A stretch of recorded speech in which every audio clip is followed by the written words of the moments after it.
really like the book. So like I was just like really worried it was just going to be too like far away from that, and it really wasn't. It like was really well grounded in like bringing that balance of like joy and like just and suffering, and triumph. Yeah, just experiencing that emotion through song, and not like all of the songs were pretty joyful, but like it just brought so much more like levity to it, and it was really good.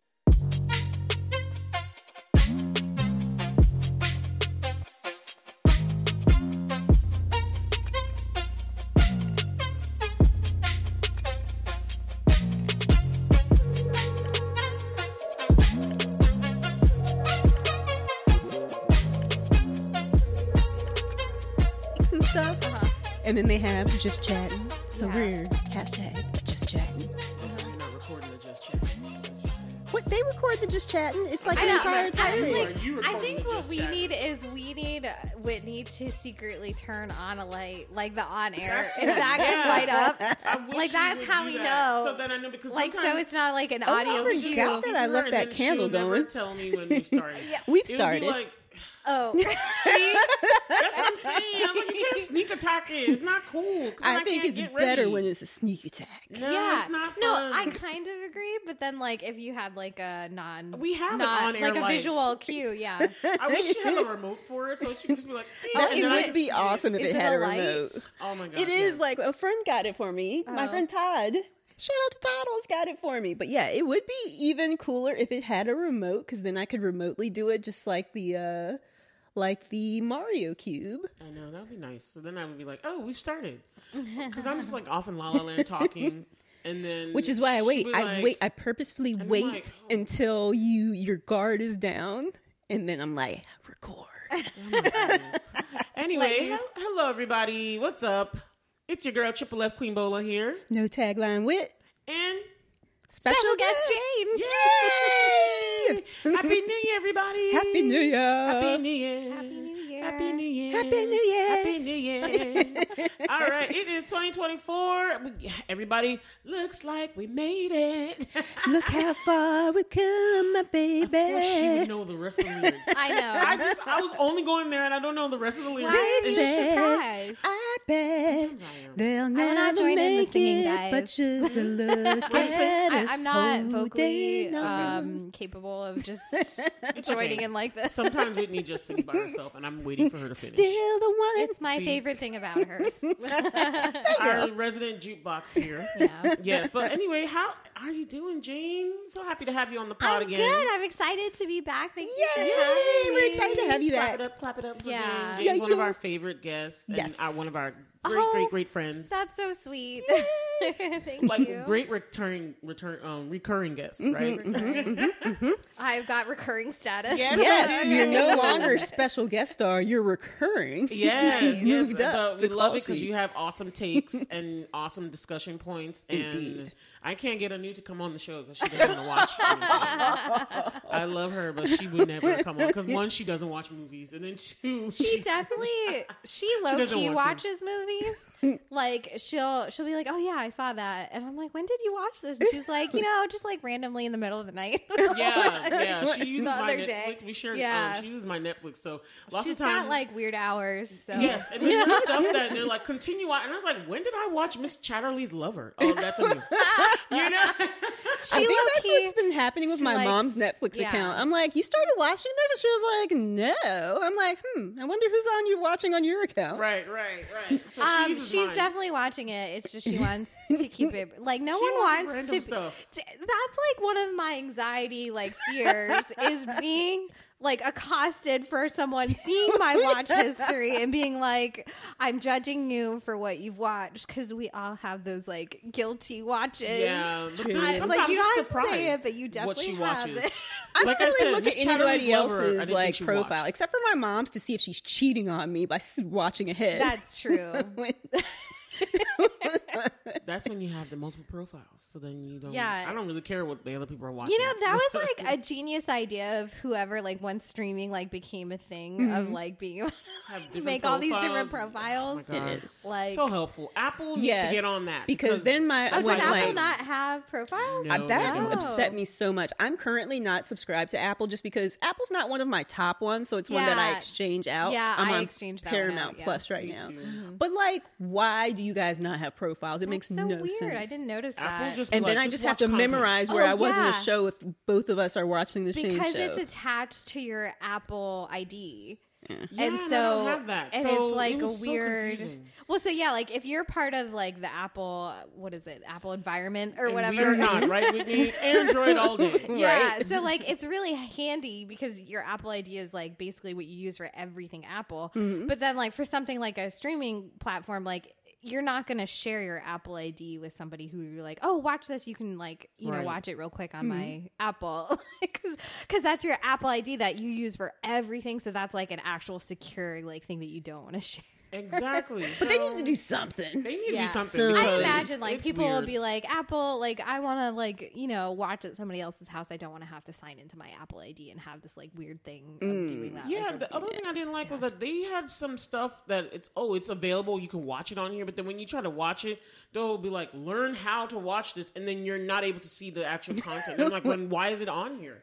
It was so that's confusing. kind of like, you know how like you'll search for a movie on like Google and you'll put Netflix like Ben-Hur Netflix or what, I don't know why that was the first thing that came to my mind, but yeah, and Netflix will have a page for it, but it was like when it was past, like it was available in the past. So you can I'm still talking about current stuff. Like case in point, I wanted to show my family Polite Society. I really wanted them to watch it, and it wasn't like out on anything. It was only on Apple TV, and at the time I still had my Apple TV account, and so I don't have Apple ID. I just had it on the TV, and I was like, oh yeah, let's watch it. It's there. And then we saw it, and I was like, yeah. And then it would say, instead of like watch now or whatever, it would just be like learn how to watch. I'm like, wait. It was probably like you had to purchase it. But there was nothing that says buy or rent on there either. So I was so confused. I was like, so Amazon used to be like that. So I think it was like Amazon, like you had to purchase it and you couldn't do it on like the TV app. Yeah. You had to do it on your computer first. But they changed that. Weird, because I was like,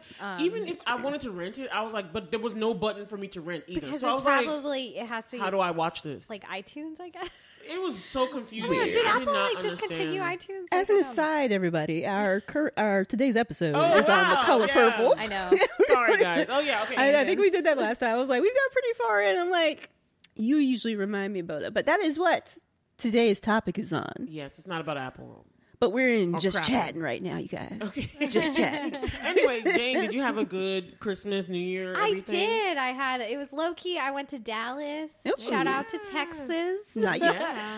So that was really fun. So then, like, we did that before Christmas, and we came back. We just kept it chill, so it was really nice. Nice. Yeah, and are you like now you're in New Year mode? You have I'm in New Year resolutions? mode. I've got like I just started a new job and like you know awesome. new routines. Yeah, so I'm really liking it. I'm like, oh, this is what living a regular like 9 to 5 is like. It helps. I know, like waking Set up up a on like a routine. set schedule. Like, what is this? And you know, like on Saturdays now, I like can't sleep past like 8 o'clock. I'm like, oh, I get it now. You're tired. I'm like, oh, I can wake up and like be efficient on a Saturday and not just be like, you know, a potato. I know, that's good. That's good though. My family, they don't wake up because they both don't have schedules. My mom, and my sister, they just. I mean, it's really nice. They wake up whenever. Like, they didn't even notice I left the house today. That's totally fine if you don't have that kind of schedule. No know, right? problem with that. But you know, It is nice to get stuff done on a Saturday. Yeah. What about you, Whitney? Because I was like, you know, I could do stuff in like 2 hours, and then it's still only 10 o'clock. Right? You know? I did that today, actually. Yeah. I went and got groceries. I got like an over-the-door hook for my numerous like purses that were just hanging on the back of the door, being like really messy. I felt so accomplished. That's good. Yeah. So, do you got resolutions for this year or what? I think my resolution is similar to, I don't think we were recording it, but I want to start making some extra money from something on the side. Yes, side hustle life. Yes, let's get it. Yes. Let's get it.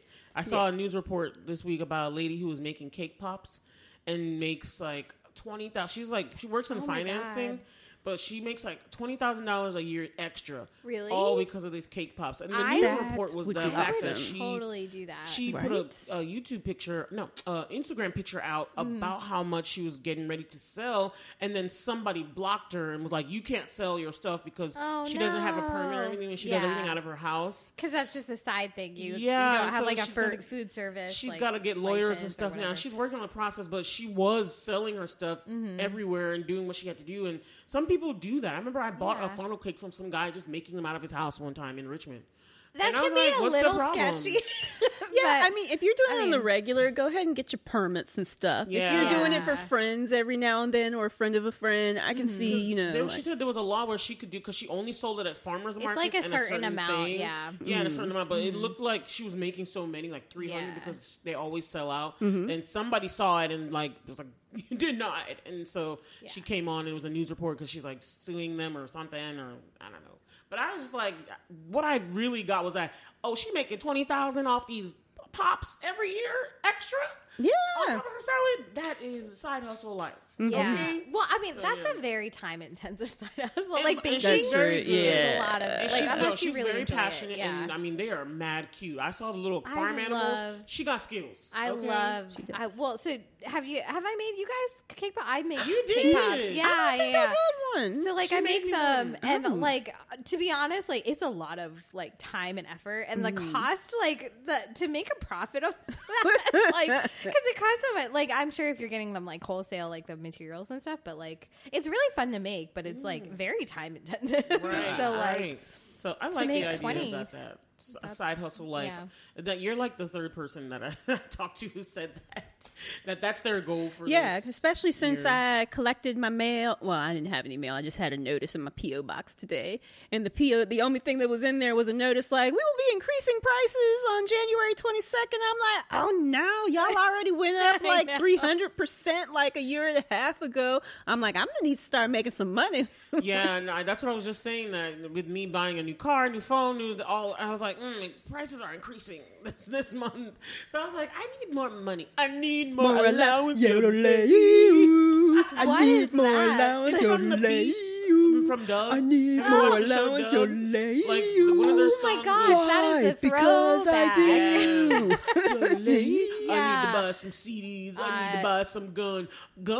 Gun or gum? I sure it was not gun. Gum. Sorry, gum. Given it was Nickelodeon. Right. I think I deserve some more allowance. Sorry. Oh man, you remember when all you had to worry about is if you had enough money to buy some CDs, right? CD it's days. Like I have $20. I can buy 2 CDs. Or just like you wanted to buy snacks at school. Like, that's all you needed to worry about. Oh man, those were the days. The life. Anyway, I remember the cookie days at school. Oh my God, yes. Every single cookies. time. Every time I ate those cookies, they tore my stomach up. Oh, what kind of cookies were you eating? I don't know. Maybe they were not quite all the way done, but they tore my stomach up every single time in high school. But you were like, I was like that character in the Eddie Murphy Dr. Dolittle who was allergic to shellfish and was like hiding out in the bathroom eating like lobster. I'm like, I'm willing to risk it. I'll go through the pain because they were so good. Like if I could have my teenager body, I ate a cookie every day for lunch. Like that was my lunch, was cookies. And I'm like, how is that sustainable? Yeah. Like, and I was so skinny. That's the only thing I would want from my 20s because I don't want anything else about like teenager and 20s life, but the body, body and health from the 20s. Everything else from right now. I think we're aging ourselves, guys. All right, let's get back on track. Okay, so everybody, today we're gonna start off with one of the Christmas. Well, the movie came out during Christmas Day, but we're just going to talk about it now because we had to push it. Oh, wait, we not blurred now? No, I'm just introducing what it was because I don't think I remember you saying what we were doing today. I did because I made a whole thing about how I'm gonna re-say it. You've turned into me now. Now you're Dory. Okay, so we are doing the color purple, everybody. Damn. The new one, not the old one. And so, but before we get into the color purple, y'all, we are gonna what? Blerd out. Blerd out. Blerd out. Blerd out. All right. This year's Blerd Out is brought to you by Bola and Whitney. Anyway, Blerd Out is our section of the show where we just kind of talk about other things before we get into the actual main review for the film that we are doing for today. And so guests always come first. Yeah. So Janie, tell us what things you're blurting out about. I was trying to prep this the other day. I was like, what am I blurting out? And then, of course, like, I don't remember any of them. So I'm trying to think. It could be about anything. It doesn't have to be like movies, music. It could be experience related. Something you liked, fun something things, you hated. Yeah, something so you hated, anything you like. I gotta nerd out about. Podcast-wise, other than this one. Oh, yes. I'm really into this, like, animal attack one. Animal attack? Yeah, it's so weird. It's called Tooth and Claw. So wow, great name. It's a really good name. But shout out to them, Tooth and Claw. So I was listening to This American Life, which is shout out to that podcast. I love that podcast. And so they were like, This American Life does like little segments from other podcasts or different stories and stuff like that. So they were featured on there. And then I started listening to that and I'm like binging it. And they just talk about like attack stories. And I don't know why, but like, I really like it because like with true crime, I feel a little guilty with true crime, like ethically, you know, because like I really like true crime, but I also feel bad that we're like, you know, kind of creating stories out of consuming like people's trauma. Yeah. Mm-hmm. So I feel like this one is a little bit more like nature focused and like they're trying to educate you about how to appropriately interact with like wild animals while you're doing like outdoor activities and stuff like that. So it feels a little less. So it's not just stories about people being mauled by bears and so tigers it is. and stuff. So that's like, oh my God.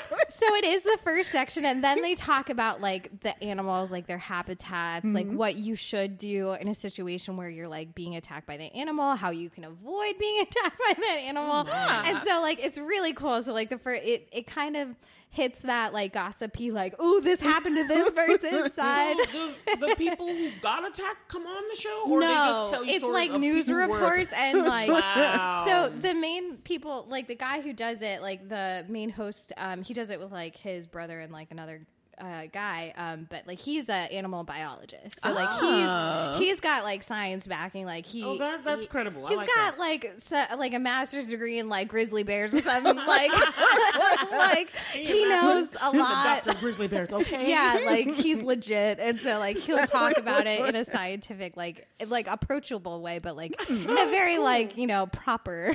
Like we're not just doing the hot goss about animal attacks. It's a little bit like that, but it's, you know. So Tooth and Claw, the podcast. I've been, so I was like, it's totally random. Right, Whitney? It does make me a little afraid.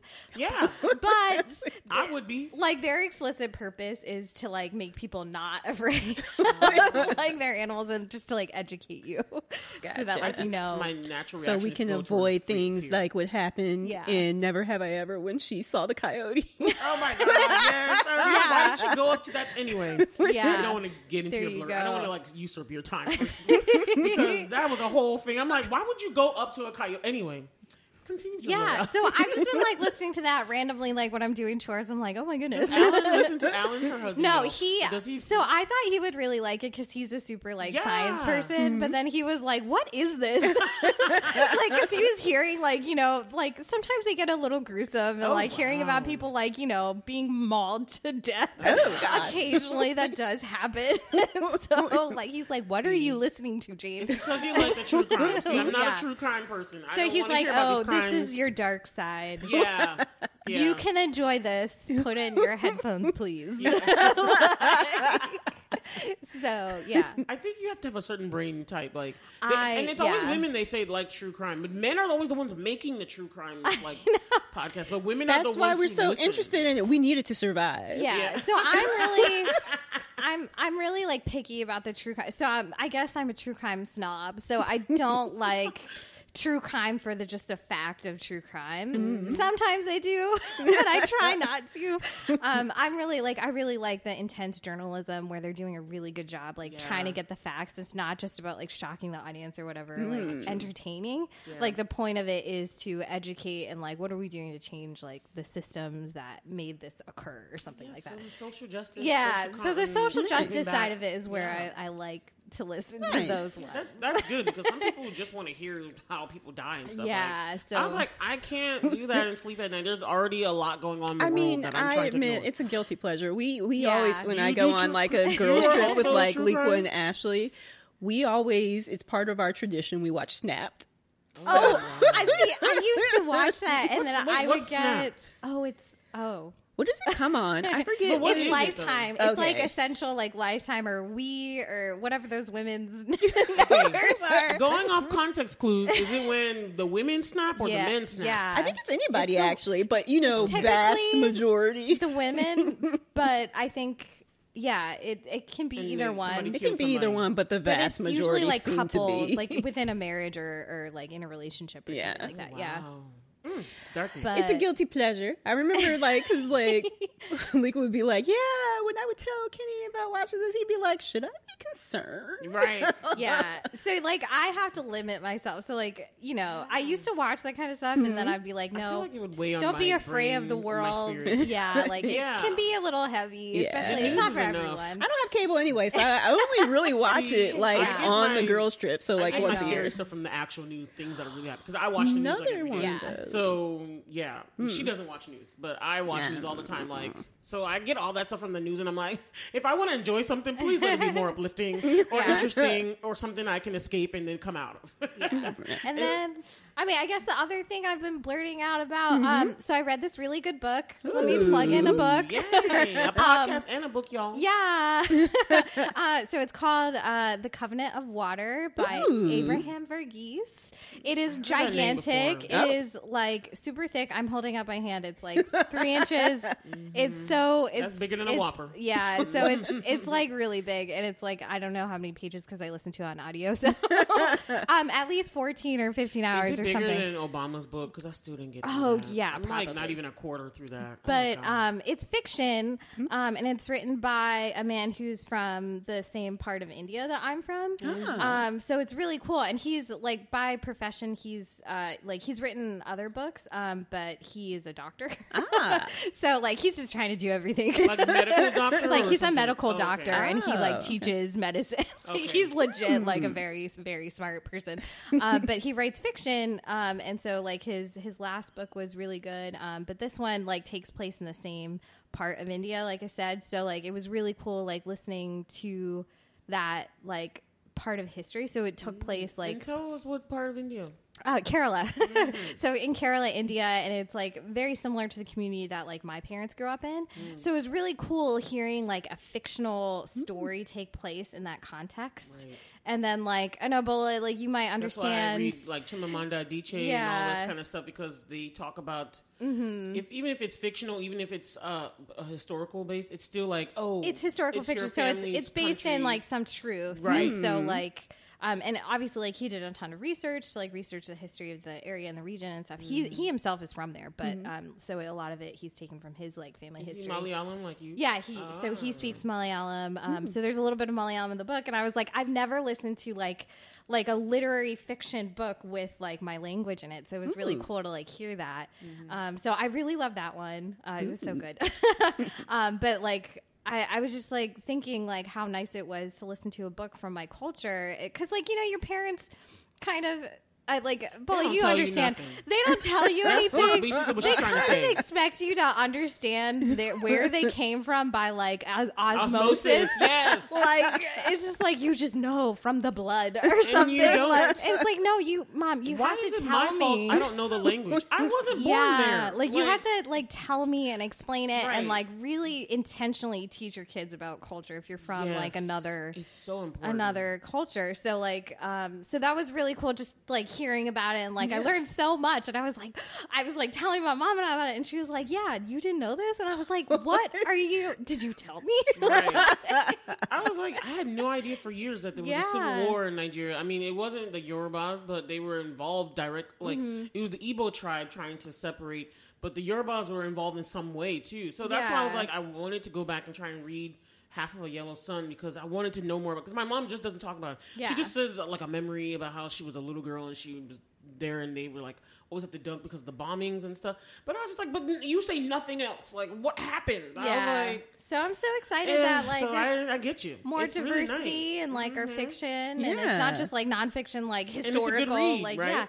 It's really entertaining. It's long, but it's like an epic about like one family, so it's really cool. That would make a good little series. Or I love the title. The title is very like, it is a beautiful. Yeah. So it is literary fiction. So like it's not like a quick read, but it's really beautiful, and like the way he describes like the setting and everything. It's really good. I've been loving those kind of books now lately. Yeah, it's so awesome. Yeah, it was a nice like it was long, but it was like when I was driving home or like whatever. Mm-hmm.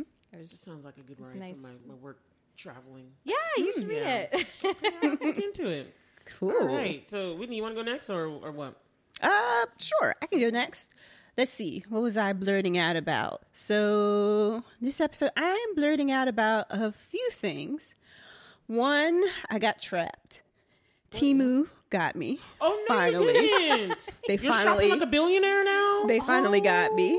I was afraid. Are you sure you want to do that with me? On like 11 p.m. I haven't gotten my stuff yet. Have the Chinese government contact you? No, but like 11 p.m. I think it was like a week ago on the weekend, and I was looking for something, and like one of the search results was like a Temu thing, so I clicked on it, and usually I go back when they're like, "Oh, download our app." I'm like, "I'm not downloading your app," and this time I was like, "I really want to see this thing, so I'll go ahead and download the app."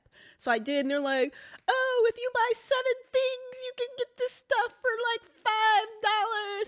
And I did. That's how they get you. Mm-hmm. And I was like, sweet, $5 free shipping, cool. And then I came back in. That was like 11 o'clock. I had another order in a little after midnight. I had 3 orders in within like a 2-hour period. Oh. Yeah. They use that consumer psychology on people. Like they legit. They are like, I don't even know the right term. I'm trying to find the best term for it because it's almost like stealthy, and it's super, super invasive. Yeah, like it's like pervasive. the algorithm, because it's everywhere. Mm-hmm. And even that's why you're shopping like a billionaire, because that's in my head. Team, I'm shopping like a billionaire team. And I watch YouTube all the time, and you can't skip the ad. I don't have the I pay for YouTube Music, but it doesn't translate to YouTube. And I'm always watching that, and you hear the Temu commercial all the time. You can be like, "Oh, that looks cool," but then I'm like, "No Temu," But I don't blame you for getting sucked in. It's like they wage war against us, and they win their campaigns because we succumb. You know what I mean? Yeah, I saw a headline. It was like, Temu has discovered that Americans like cheap stuff. Yes. This isn't like rocket science. Like, of course we do. We'll buy it, but we'll complain about it. Yeah. But we still buy it. Mm-hmm. You know what I mean? Well, I haven't gotten it, so I haven't had the chance to complain about it. You have to do like an unboxing. Yeah, do a video and be like, "This is what I got from Temu. This is how the quality is this." Yeah, I probably should. I'm looking forward because I was looking for placemats, reaction videos, unboxing videos. You can get that'd be cool. Your nephew could be your biggest fan. Kids love unboxing videos. Right. Just make it colorful. That is literally all they watch. YouTube plaque after you get but I'm like, they finally got me because they've been trying for a while. I see Temu everywhere, and I'm like, no, I've been avoiding them. And they finally got me. Oh no. You're not online. Well, that's because I have like shopper's intent for a lot of stuff that I search for. So when I do that, like some of the stuff that'll come up, it'll be like a Temu shopping search result page. And I'm like, no, because you're making me download your app. And if you at least let me look at it on your website, I might look at it. But I'm not downloading your app. And they finally got me. I'm really careful about like not downloading an app and just going to the website version. And so stuff like needs an app nowadays. Everything does. Because that's the thing. That's the way they get you. Because if they notify you and you get the notifications, they get you to shop. That's why I said they're waging war against us. So. They do. Really. And I try not. Now, I glance at their notifications. I haven't bought anything else since then, but I do at least glance because I'm like, Well, what did you buy, Whitney? Is it something private or something?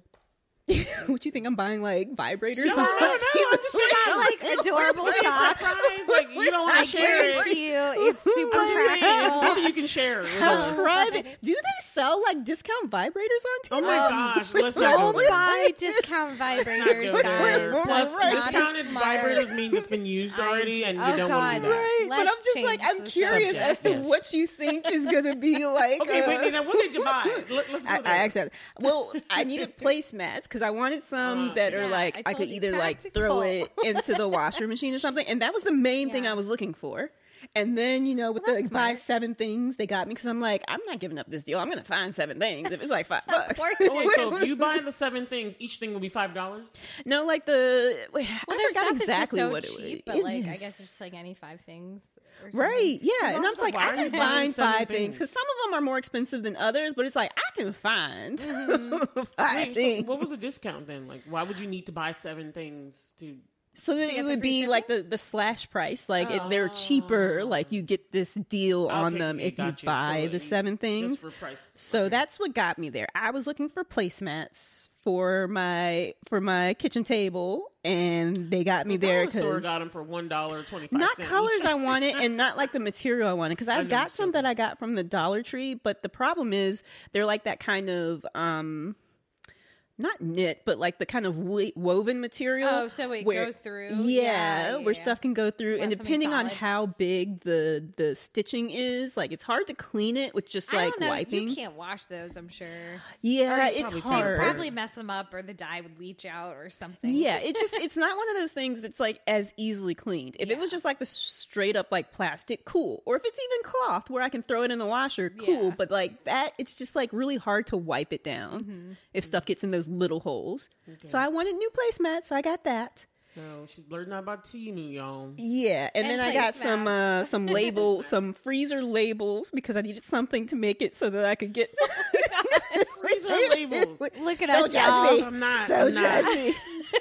And then I got like a pasta strainer that can go on the edge of the pot. I Oh, got That is cool. right.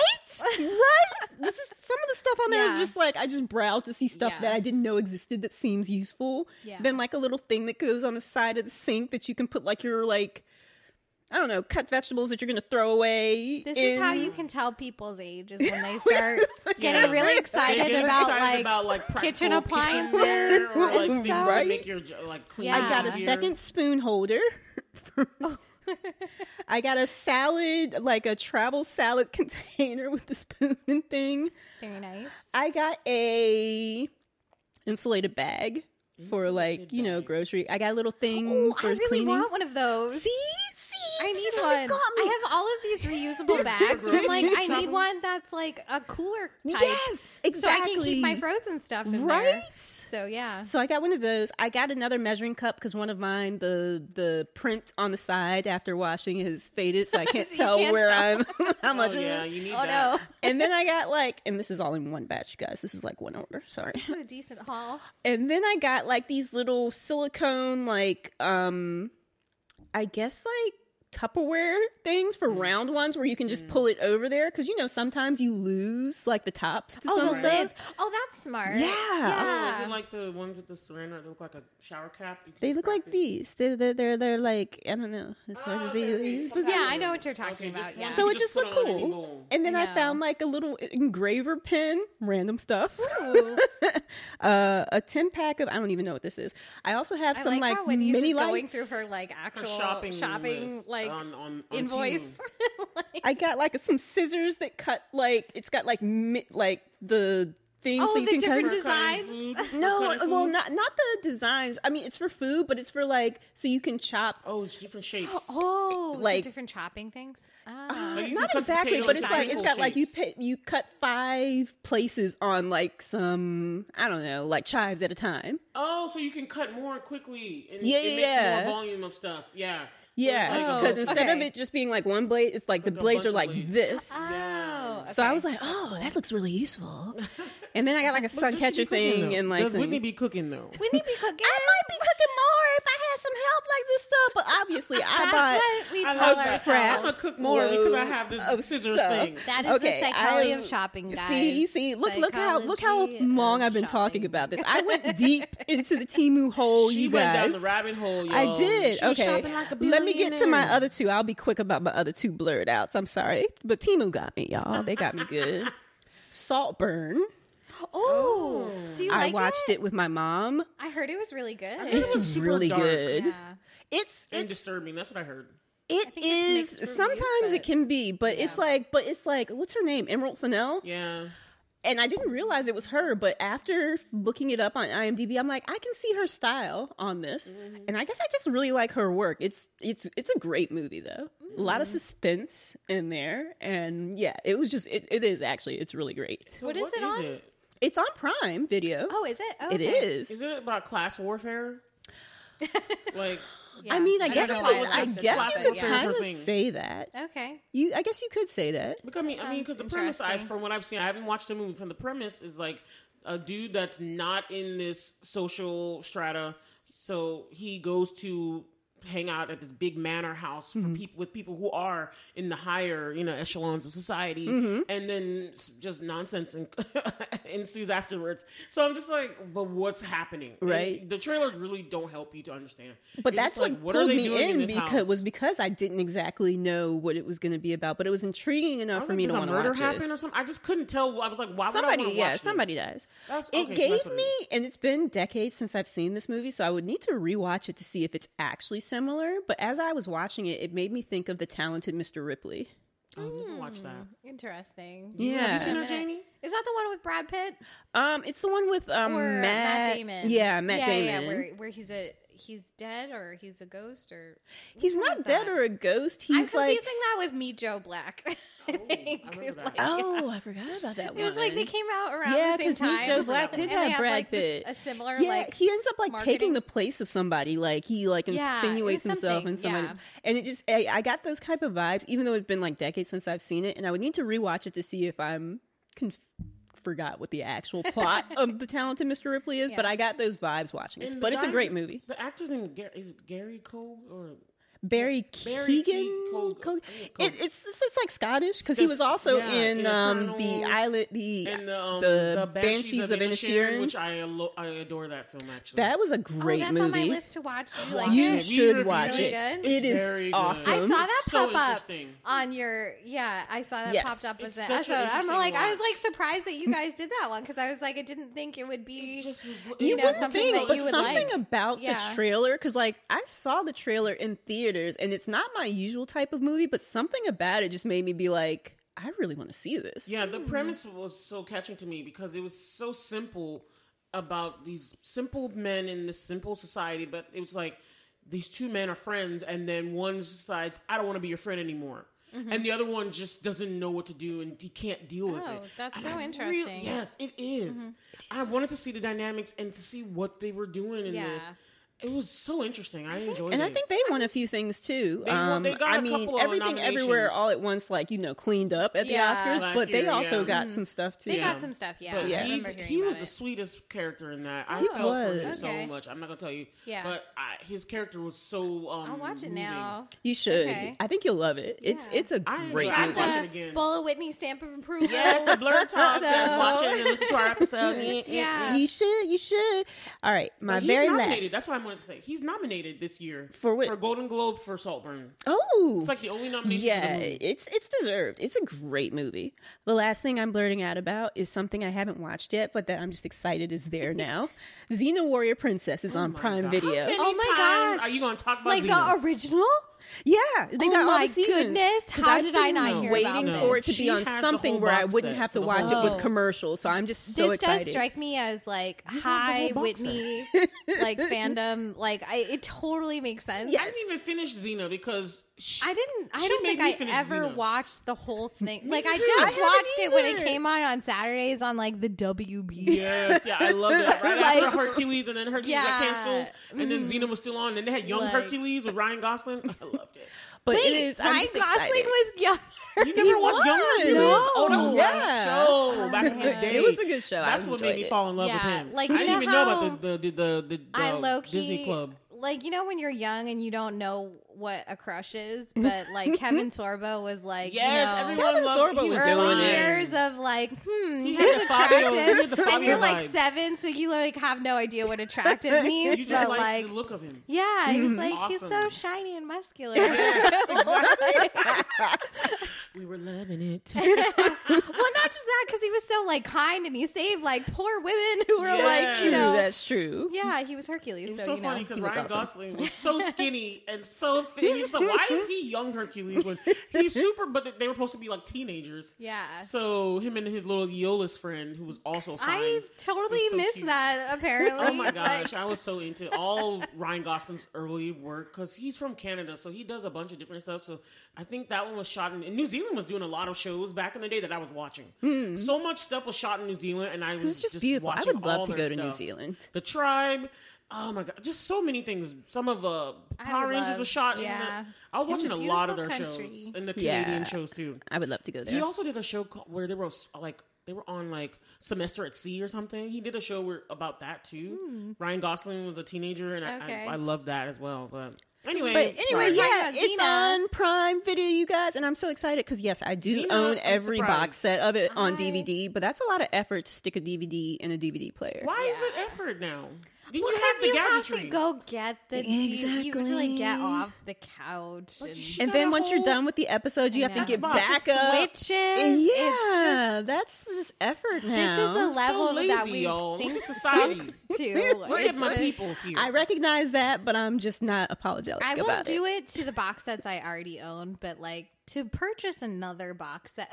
See, No, I I won't wouldn't even purchase do it one. for the Yeah, I ones I wouldn't. own. That's the thing. She owned them for years, decades. The only one I would own would be like The Office, because I'm like, I want to watch that on repeat for All the rest of time. my life. It plays everywhere though. You can find it anywhere now. Like The Office is so popular. Kind and- of, but now like Peacock has the rights to it, so like I you don't can want only to be watch it on controlled by these subscriptions. I'm I sorry know. for that show. So I'm like, No, yeah, I got just- you. I need I to got own you. that one Because that's what they're so. saying now about like streaming in general. They're like, the only way to protect yourself is to buy the physical actual media. Yeah. Maybe so they'll that come you can back. watch it because they'll be going. They'll It'll be be tossing like- it back and forth between people. it'll And be sometimes like it won't vinyls. be anywhere. You It'll just come have to back. buy it. Yeah, you're right. Yeah. That was another issue I was having. Well, I've talked Yeah, about this we're nauseam. done I'm not with gonna get into my issues with the streaming wars that happen. Hmm. All right, so Xena Warrior Princess is now on Amazon Prime, Yes. and that's a good. I'm not gonna lie, it's a very good show. It's it a actually great show. like surpassed Hercules. So I agree. I and feel it like was very good. it's Superman versus Batman. Like Hercules is Superman spin-off and it went well. Xena is Batman because I feel like she's a more dynamic character. She's Yeah. definitely a more dynamic Yeah, character. Yeah. I loved it completely. She made me need love it to- because I didn't watch have not the seen that. That is a throwback. I like. Yeah. I think the last time I saw that, I was like very young. is what I will say. I watched it in college with her, so Yeah. that's why I I was super remember. young, so. But it's been a good minute since I've seen Xena It's again. been a while too. Kind of Yeah. afraid though, because like you know how you watch something when you're older and you were like a super fan when you were a kid, and then you Yes. watch it when I'm you're actually older gonna and get you're into like, that why about did I our like show. this? I'm gonna get This is into that. awful. Well, It's so I different. last watched it in college, so I can tell you that it still holds up. It's like hilarious. It's Okay. really good. I miss the kind of TV. Well, if it's on come back Prime, in. I'll definitely check it out. You should. You should. Do you have to buy and rent, or is just there? No, that's the Okay. only reason I'm mentioning it because I could always just buy or rent it. Because Like you already own the box set. exactly. All right. It's there. It's part of subscription for as long as Prime allows you to watch without know. ads. Since That's apparently also they're the going to thing. change that. Yeah, they're gonna start adding ads now. heard and about I just that. think they want to kill us with ads, y'all. I really feel attacked. Like everywhere now, ads on everything. Like I Killing play my me solitaire games on my softly. computer, and there's ads on. I'm like, it used to be that you could have your computer, and at least the solitaire free cell games would just be there, and you could just play that without having an internet connection. Now I have to. Like literally, like I can't even click away and let the ads play. I have to. It will stop the ad and be like, "Oh, you clicked away from us. Oh, you're back now. You now go we'll continue watch that." this ad. Whitney, that's watch how this it ad feels. anime. Oh wow, It's so annoying, and I'm just Yeah. like, but I just want to play Spider Solitaire. You know? I do hate ads.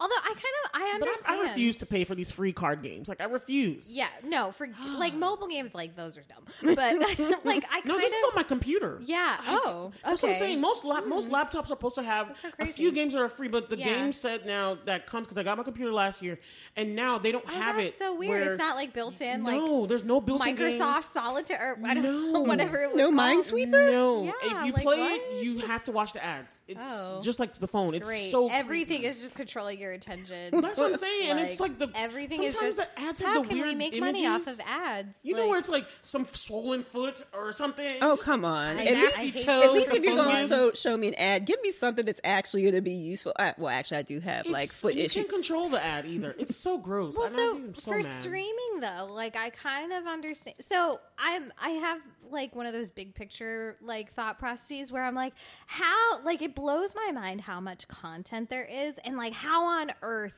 are we paying for this? Like, how are people getting paid for it? And it's like, I don't know how Netflix is afloat. Like, I really don't understand the amount of content that they release. And I understand that they've had to like cut back because they've actually like realized, oh, we're not making enough that we're spending or whatever. But like, it's just like, you have to pay these actors, you have to create these sets. Like, it's crazy how much money goes into like some random show that no one ever asked for most of the time. Like, and like, it's just like crazy. I don't know where the money's coming from. But they have the money. That's the thing. Yeah, no, I money's there. understand. But it's just, I don't know. It just. Anyway, I'm going to blur it out now. It's just a bummer. Yeah, you blurred out. Okay. You go, girl. So I have just 2 blurred out, and I'm very, very proud of them because they are 2 things that I watched recently that were so moving and so good that I'm like, y'all have to go and look at these things. So the first thing I watched, and I watched them with my family, me, my sister, and my mom, we watched them together. The first one is Maxine's Baby, which is on Amazon Prime, and it's the Tyler Perry documentary that was actually conducted by his baby mama. Yeah. Because I don't think they married, but she's also a director. But she directed the film. Okay. And they're not together anymore, but they have a son together. That's really interesting. That is interesting. I'm surprised. I mean, when I say to you that this documentary was so interesting, so like moving, emotional, and everybody knows how much his faith plays into, but you just see the journey. Also, I knew he had a lot of trauma in his past, but just to learn and see like the real trauma that, like, to be honest with you, I don't know. It's really God in Tyler Perry's life that has projected him to this place, because the way he was abused and stuff and things that happened to him, I'm surprised he didn't like develop DID or something. Oh wow! Right? Yeah. I didn't realize. His father constantly beat him, to like when he was 8, like slavery time beatings. Like, oh my God. Yes, it was very bad, and he would constantly have to hide in a little crawl space under his house to escape. His aunt almost killed his father because his back was so like ripped apart. He ran away from the house and went to his aunt's house, and his aunt was so mad, and she nearly shot him to death, but her husband stopped her. And the guy just continued to call him nonsense, and I'm surprised he had the confidence and courage to become something when his whole life his father was telling him the opposite every day. Yeah. It was, and then the forgiveness that was in it too, like how he came to terms with things. He was still taking care of this man. This man was beating his mom, his sisters, everybody. Oh, wow. I just was like, I can't believe he came from this. And that's why he calls it Maxine's Baby, because his mom believed in him so much. Yeah. You would think. Was his mom Maxine? Powerful. His mom was there. His mom knew about everything. I mean, who's Maxine though? Maxine's his mom. That's his mom. That's Tyler's what I was mom's asking. name. Because you said Maxine's baby. I'm like, well, who's Maxine? Yeah, Maxine's like, his mom. Is Maxine his baby mama? No. His right. Maxine is his mom, and his mom was also like part of the man, but she stayed with the man the whole time. Like, I mean, me and we had discussions about like whether or not we were mad at the mom or anything, because I'm like, your child is being abused. You're not doing anything about it. Yeah. But you're also being abused, but you're staying in it. When you're like, a victim, they stayed together till she died. It's a sticky place to be in. The guy, and my thing is his father's still a real huge asshole. Even to the day, like they tried to get him to talk, even though he's in this nice gated house with this really big, nice Rolls Royce car. Just to say a few words on this documentary, he was acting a fool and just looking terrible. And I'm like, Tyler forgave you for all this nonsense. Wait, how does he have that much money? Tyler. Tyler takes gave it care to of him. him? Yes. Oh. Tyler takes care of him despite the abuse, despite the nonsense. And weird twist, he found out later on that man is not his real father. So it just, I don't know who his real father is. I literally watched the same thing happen to Kirk Franklin. Kirk Franklin had like a 30-minute YouTube thing that we watched last month, about how he thought there was a man that was his father. And then turns out at 50-something, at his age now, he found out that man wasn't his father either. So I was just getting the vibe, but just interesting running trend considering what our main topic is today. Yes, but it was just his story, his trajectory, and what he did and how amazing he was. Like all the things he had to walk through, undergo, surpass, and fight, and the criticism he got even from the black community. I still remember the times where people were always bashing Medea movies, calling it something, but then we would love them. Like they were so good. I remember when my friend Ashley we would go to her house in high school. She would get new plays, and we would go to her house and watch them. And I loved them. I was like, I don't know what y'all talking about. I loved them when they became movies.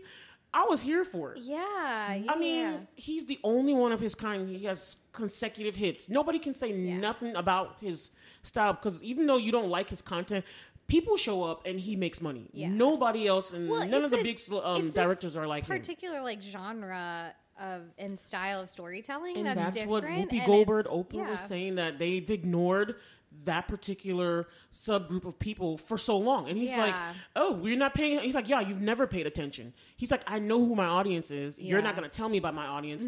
This is what they want to watch. This is who they are. Oh, yeah. You love it, you know? And so it was amazing to see his journey, see what he's done, seeing the praise, seeing the accolades, seeing his work ethic, because that man works all the time. I just adored it. It was very inspiring to me watching his life story. And just what he does to like the economy of Atlanta. Yes. And just like what he's done for so many people. I mean, and for others, he alone saved one of the princes of England. I was like, what? Yeah, Harry. Oh, that's why he's the godfather for Lilibeth, Harry and Meghan's second child. Oh my goodness! Because he alone had the money and to save them when they got kicked out of the royal family and they lost their security details. They had nowhere to stay. Tyler, out of nowhere, just decided to help them. Yeah, and I was just like, he constantly gives back. It's always good to do a favor for a former royal. I'm sure. It was because of Meghan, really. But it was just like, I'm going to help you guys. And he doesn't know them. But he constantly is giving back. Even during COVID, he talked about how they worked and did things. And I mean, he has the biggest studio in the world right now. Like the biggest in Atlanta. And nobody, I mean, just for a black man in America to have that on like, some of his studios have been on Confederate landmarks and like military bases. Yeah. I mean, just see some of the officials that were appearing in the documentary talk about how they were so happy to hand over keys to a black man for just the history of the place. Sidney Poitier got a studio after him, and he was like crying because he remembers when he was the only black person. Yeah. And they had to get special permission just for him to be on the lot because they didn't allow black people on the lot. And now he has a studio named after him because of Tyler. I mean, let's go. Like you get these places and you be able to like be in a position where you can give back into this like community that was not like heard. I mean, it was heard, but like, you know, you just didn't have someone in a position like that to be able to create. And he's the only one. So the haters can hate all they want. I fully support Tyler all the time.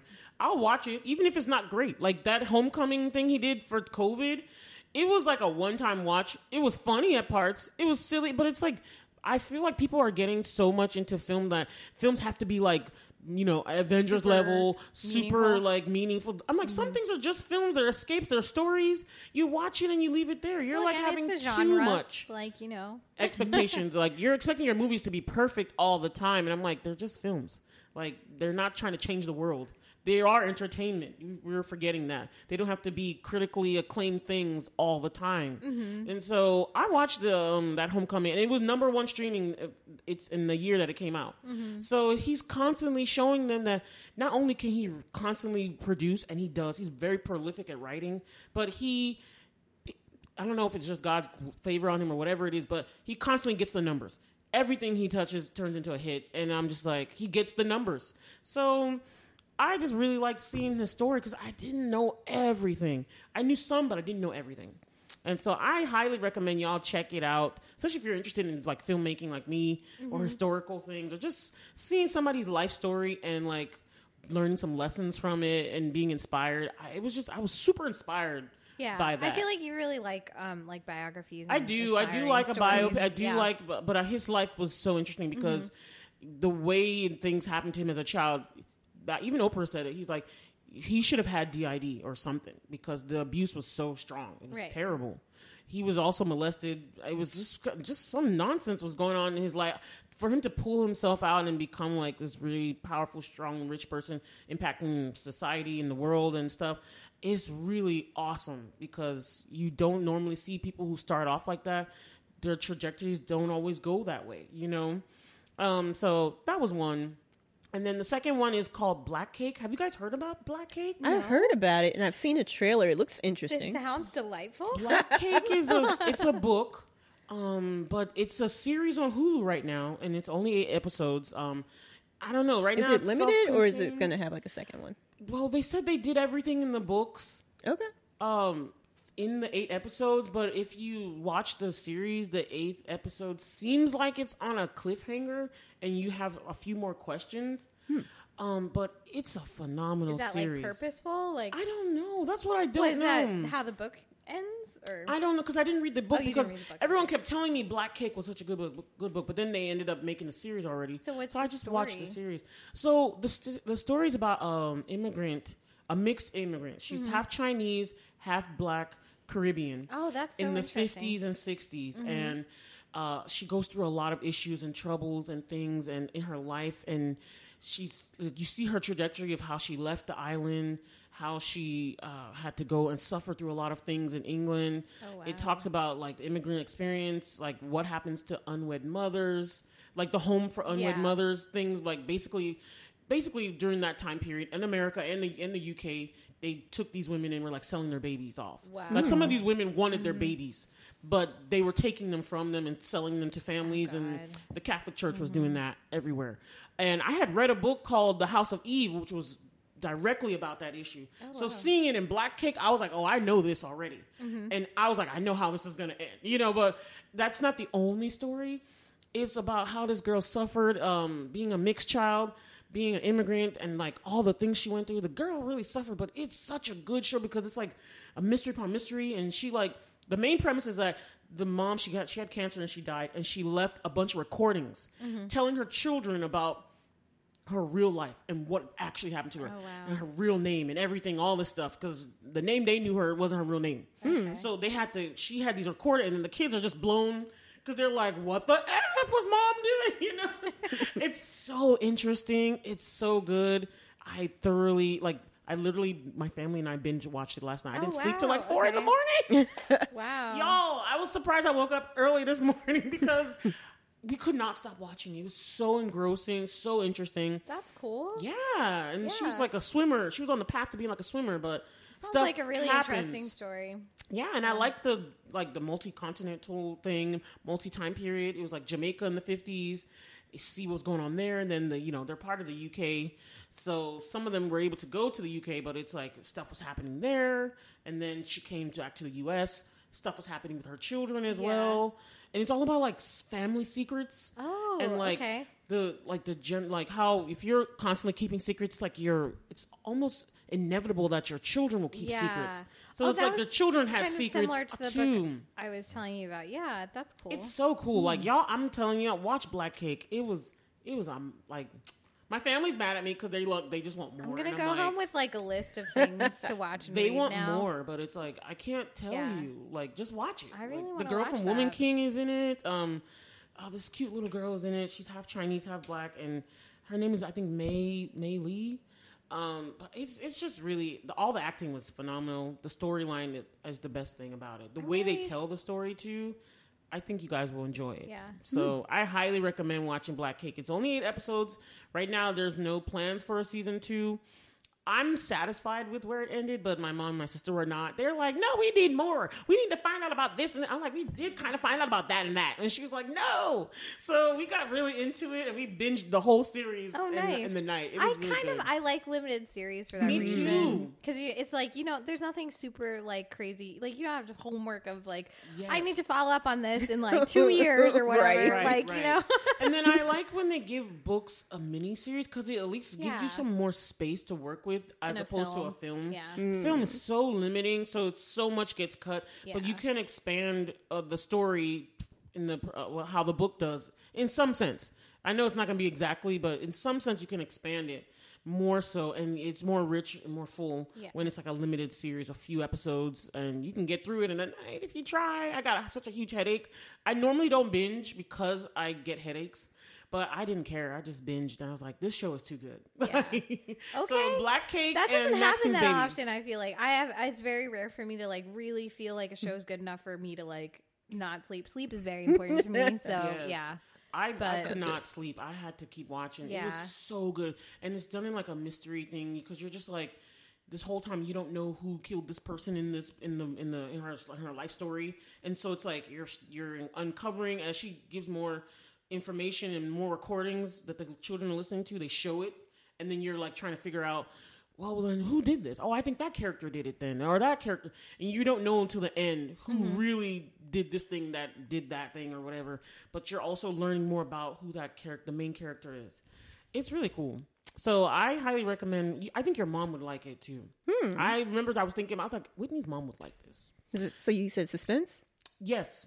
Yes, it's historical, but it's fiction though. It is fiction, so it's not like anthropological or whatever. But it is like anthropological. Why did I say that? I don't know, but it's really good. Yeah, that's cool. Yeah, I'm really here for all of like the historical, either fiction or nonfiction, like either in film or books, like about like other diverse histories, because I feel like we always heard it from this like European white perspective, and like there's so much more that we don't hear about, and like it's starting to become more like widespread and mainstream. There was a whole culture of the island people from the Caribbean going to England, and the things they suffered and the things they had to deal with, and it's so interesting to see that point. I watched another film called Small Island, which was like a BBC movie, and it talked about that particular thing about how in the Caribbean they like admonished and loved the Queen, well not admonished, but like exalted and loved the Queen in England, and they were it was presented to them that this place would be a welcoming, awesome place that they could go to, and then when they get to England, they see the real deal. Oh no. Yeah, and that's what was presented to them during that time period, and you're just like, and they just don't. It's almost like, I guess because my family's immigrants, I always like these stories because it's so difficult and hard, and I see my family stories in them, especially if you don't have community, especially if you're suffering, if you're by yourself, if you have a really big issue keeping you away from your home, that you can't return home, which is the case for her. I don't want to give too much away, but it's like that's her issue. She had to leave the island. She could not return because of something that happened. And so I remember my mom's story was kind of like that. Like she just needed to get out of Nigeria. She couldn't go back. So she just came over and, you know. So I really like hearing about those stories. So I recommend the Small Island movie too. But watch Black Cake because it's very good and it's multi-generational. So the kid's story in their modern times, and you see their issues and stuff too. So it's really cool. Okay. Yeah. Are we ready for The Color Purple now? Yeah. I was going to say I have a good segue for that. It's kind of along the same vein. Yeah. Right. Like where you can find like joy in these stories. Yes. Okay. So we're doing Color Purple now. So tell me guys, what was your first impression? Well, no, let's backtrack. Did you want to see, like if somebody told you, oh, they're remaking The Color Purple and you didn't watch the trailer, what would your response be? Hell no. I was like, oh no, I don't want to watch. Why are you redoing this? Now, tell me why you wouldn't want to read. Like, because it was, in my opinion, The Color Purple is like perfect as a movie. For me, that original movie, the one with like Whoopi Goldberg and Oprah Winfrey is like perfect, and it is such a staple in Black culture. Right. Probably one of our most quoted. I was married now. You told Harpo to beat me. I love Harpo, but I'll kill him dead before I let him beat me. All my life I had to fight. Right, exactly. There's so many quotes. That was delightful, guys. You sure is. That's beautiful. That was the one line I was looking for. It is a cultural staple. Yeah. Mm-hmm. So I'm like, why would you do that? Yes. Okay. What is your reason? So I don't remember the original so much. Mm-hmm. Like, I definitely remember watching it, and I was like, wow, it's an actual like film, literary like book that was adapted into a film in like this really beautiful way. But I just remember like dreading hearing like another trauma story, I was like, do they really need to redo it, because like it was done really well the first time, and are we like trivializing and making it into this like I don't know, like consumable thing, versus like it was created really well the first time, and we can still enjoy that. Yeah, so my reasoning kind of more leans to what you're saying, because I just was like, I remember the film being so sad and depressing to watch, even though you watched it and it was interesting. But then I also realized that watching it as a child and not experiencing these things, it was almost like I couldn't really get the gravity of what was really going on. Yeah.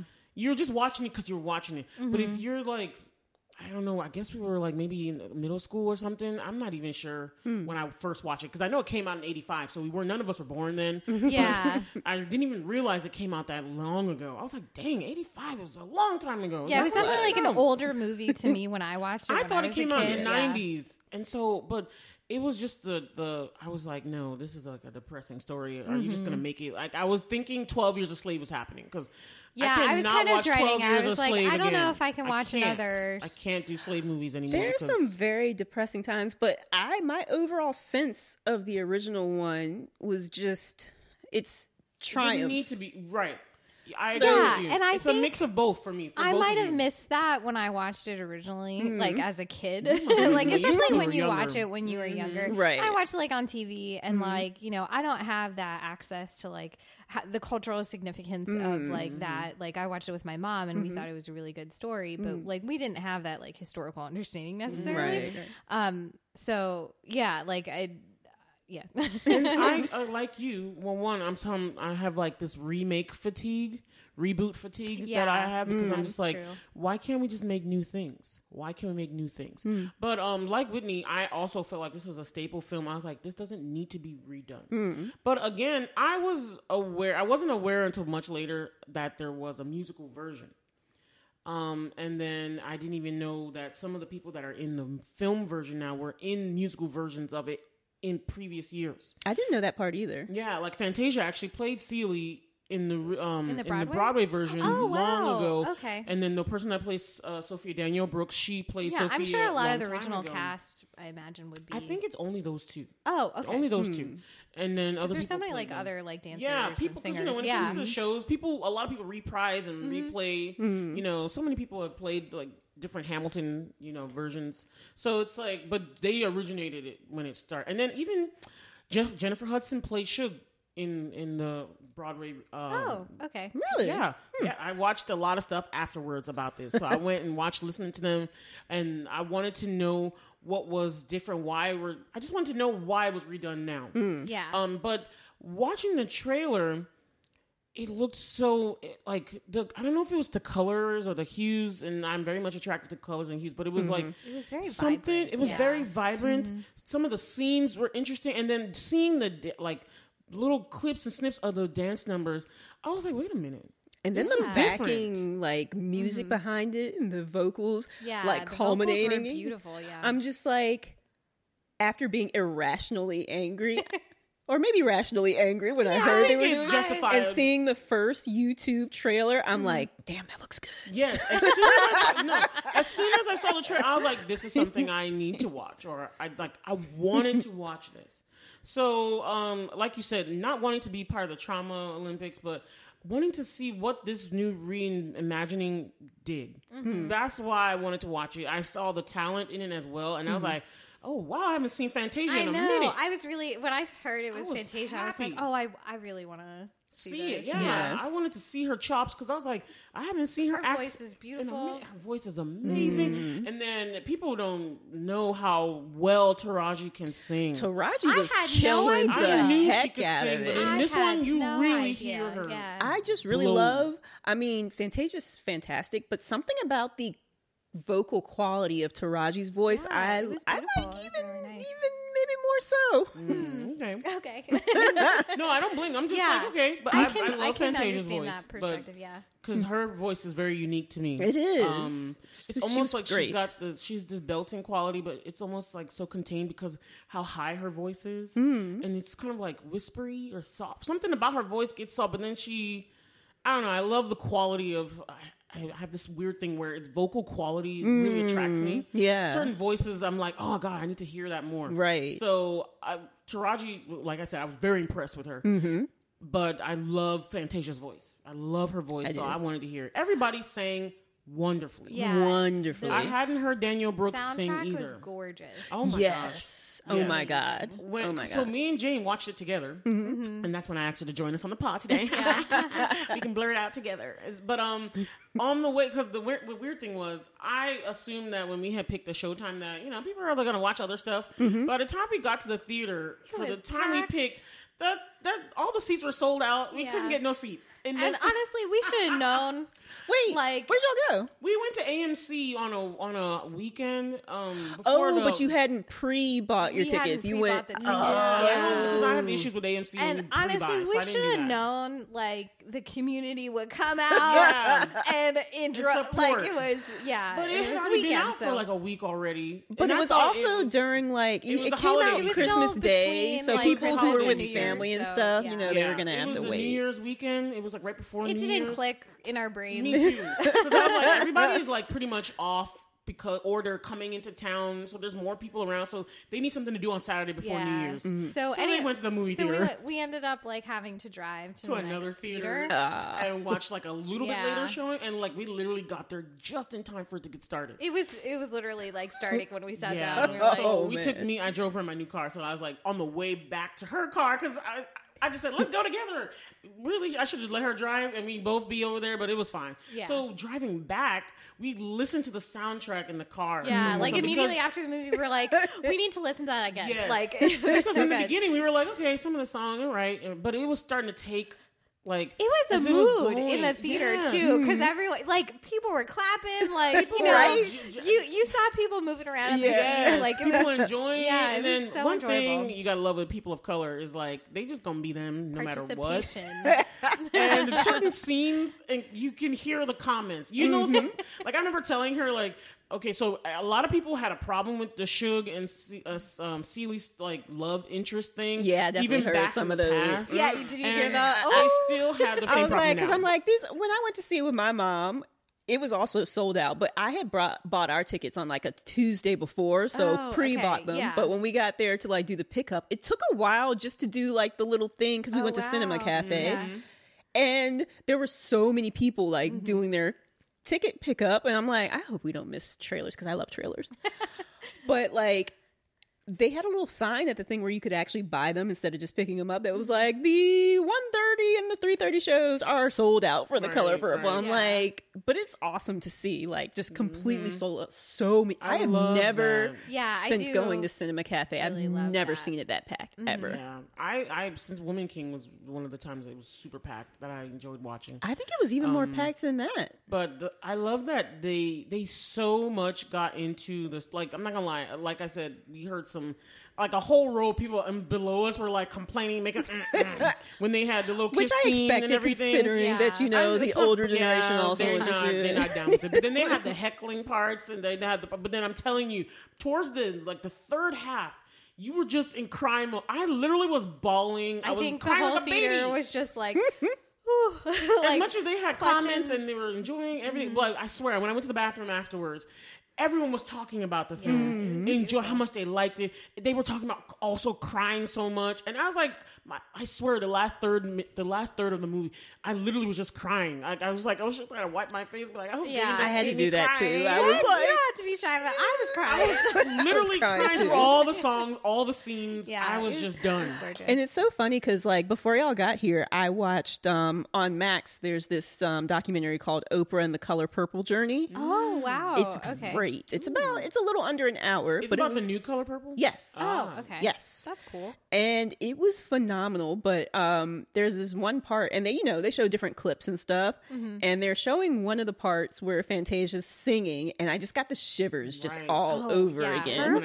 Her performance was amazing, and she was like the perfect Celie. Yes, because she has like that vulnerable. Yeah, like, she has that way to like connect. Small, make herself small things. Yeah. Like she did, and she literally does. Like you guys should watch it because one thing she talked about was like. When Oprah was talking to Fantasia, she was like, Whoopi was talking about how she had to bring herself to this part to like embody the character. She's like, but you didn't have to. She was like, you actually experienced. Yeah, I know her story. Like, so I was like, I had no idea. So I was like, oh my God. It's sad how many women go through this. Go through it. For sure. Yeah. And I mean, even like I was hearkening back to, because a lot of the same issues were happening in the Black Cake film as well. Women suffering at the hands of men, society, especially women of color. And it's her being mixed. It's like she didn't fit in the Chinese. She didn't fit in with the Black. But it was all these things happening to her. And she just didn't, And then I was just like, why? There's all these things have to happen to this Black woman, or Black women in general, or just women in general everywhere. Because my mom was talking about it after we watched Black Cake, and I was trying to tell her she should watch A Color Purple, and I was like, it's the same issues. And she's like, it happens everywhere. All the women are suffering under this kind of thing. She's like, it happens in my country. It happens. I was like, yeah, I know, it's still happening now. But what I liked that this film did was that where there was so much heaviness in the first film, I felt like the songs added some levity to make this not so much like, it didn't just gloss over the pain.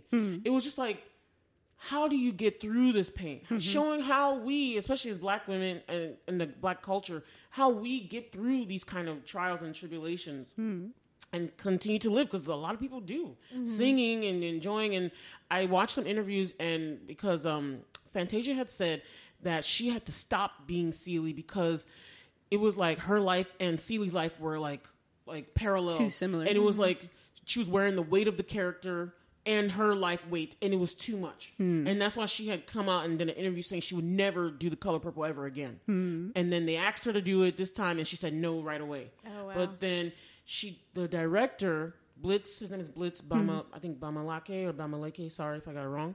But he was in the interview as well. And he's, I think, a West African. He's Ghanaian, I think. Yeah, but that's he right. said that what he wanted to do was give us a look into her imagination. Because first you just see Celie just dealing, just reacting, everything's happening to her. But the songs and everything and the way they had shot it was like, you got to give her an imagination so people could see how she was coping. And Fantasia said that's what made her do it, because she said, in the Broadway version that she was playing, there was nothing like that. It was just stuff was happening to her, and then bam, the end. And you didn't see, you just like, she's just a victim, really. But she said this, you got to see her humanity in full. Yeah, it's definitely like, because like on stage it comes across a little differently. You have to hit it a little bit harder and quicker. But like with film, like, you can actually see the expressions and like experience like the slow and just bits in between, and too. Using the song vehicles, like you're on the stage, you're right, you're just seeing the song, but like using the song vehicles to show her imagination of how much she wants her kids, show her imagination of her reading her sister's letters, seeing the scenery around. It's just like it really enhanced Celie's character, made her more three-dimensional, and that's why Fantasia decided to do it again.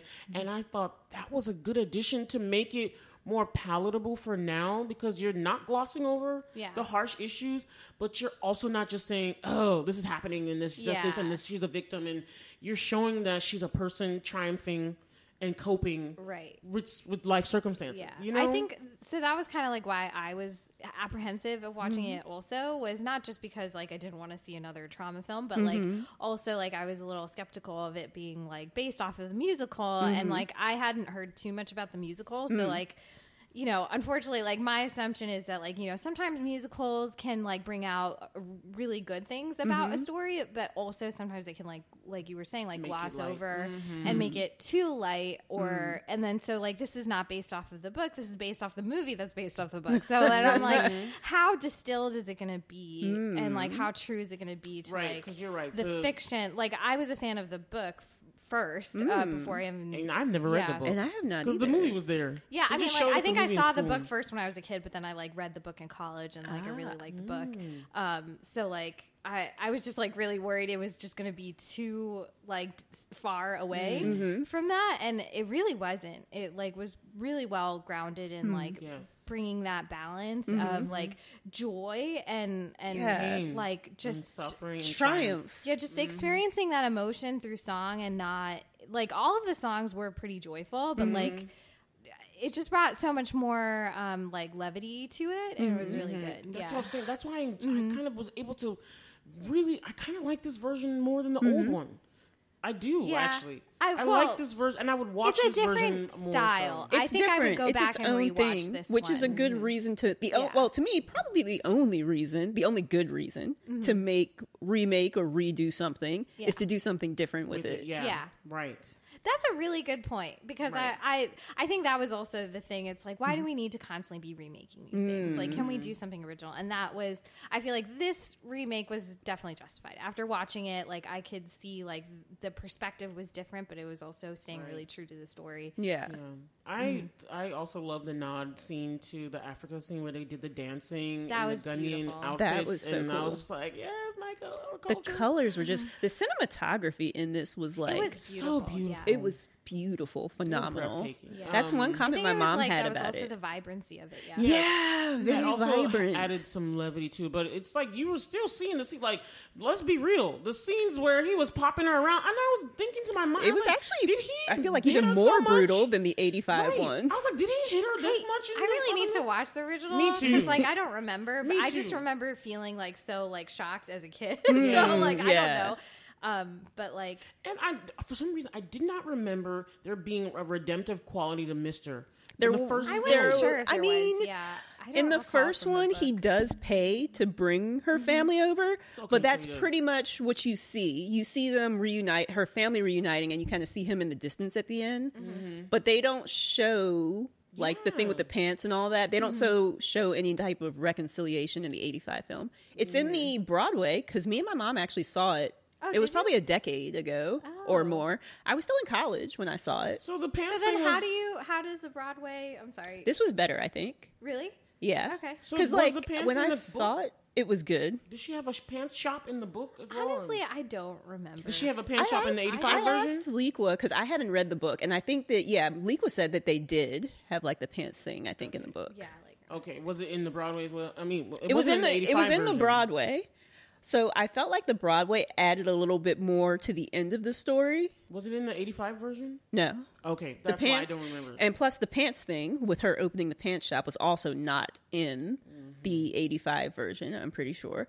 But this, I felt like they pumped it up more. Like the Broadway, I remember it being good, but it didn't stick out in my mind seeing it as much as other Broadways I've seen. But seeing this movie, I felt like was even better. It brought even more joy and like the colors and everything. And I think the color palette maybe also contributed to it, costumes, color, and everything. Because like with the red and everything on there, I don't remember it that much because it was probably close to a decade ago. But it was just like so awesome and joyous and just like triumphant. Yeah. I think that was the overall like the triumph of her coming out and her like really finding herself was really good and really strong. And it's I feel her like arc was amazing in this, and I felt like you just she had a happy ending in the other one, but it was like, oh, the rest of her story is terrible. But this one, it was like you were seeing the arc in like the arc was beautiful. Like I was really following it, and it was in a way that I did not like discern when I was a young person. Like I didn't actually. What shocked me when we first watched it, I was like, wait a minute, her dad was raping her in the beginning. Is that what her? I don't know why that. You didn't catch that in the 1985 movie? I don't remember. That was what I was like. I wanted to watch that one first, just so if there was stuff that was missing or stuff that I didn't see. Because lots of times we would watch stuff and catch it on TV, and you would just watch wherever it was. And so I was like, man, I don't remember how this movie begins. Man, I don't remember. I just remember more it with the obvious in sisters. the original, right? That's what was happening. Oh yeah, I'm sure it was, but I just did not. I recall. I was like, wow, I didn't know that's how it started. Like she was being raped by her supposed father, you know. In this movie, it was just like mentioned, and then like just at the beginning, like the very beginning. So you could have easily like missed it. Yeah. Okay, so I did not know that. So watching it and seeing it full and seeing the dad, everything, I was like, was this in the other one? I want to come back to what you said about her story arc. I felt like in this musical version, she had an even better story arc than the 85, and part of I think what contributed to that for me is almost like the radical forgiveness, because he decided to, he kind of, Mr. kind of turned himself around, Albert, because he actually not just paying for her family to come back to America, but also going to see her at the pants shop and giving her the stuff and essentially like reconciling, and her being like, let's just be friends, which, you know, is a nice thing to say, but it's something that, you know, somebody might just say just to say, but that wasn't something she just said. Powerful. That was a really powerful moment. Because that kind of abuse, you can understand why she was trying to kill him. Like, you know, and so, and in no means do women have to be friends with their abusers. No. Especially even if they are their husbands or family members, you don't have to stay in contact with that person. But it just made her story that much more powerful because she endured so much from him. From him, exactly. And it wasn't just like something she said. She truly forgave him. Right. Because, you know, the scene was kind of a similar, no, not with the pants store thing in the 85 version, but, you know, he saw her, well, he was in the distance, I think, in the 85 version. But here, when the letter comes in the mail for him, and I'm looking at it, I'm like, there's no address in there. I'm like, so in the 1920s or 40s, they just didn't need no addresses. They just knew where everybody lived. But then you open it and it's from her. And I'm like, oh, she probably had somebody hand deliver it. I'm like, what?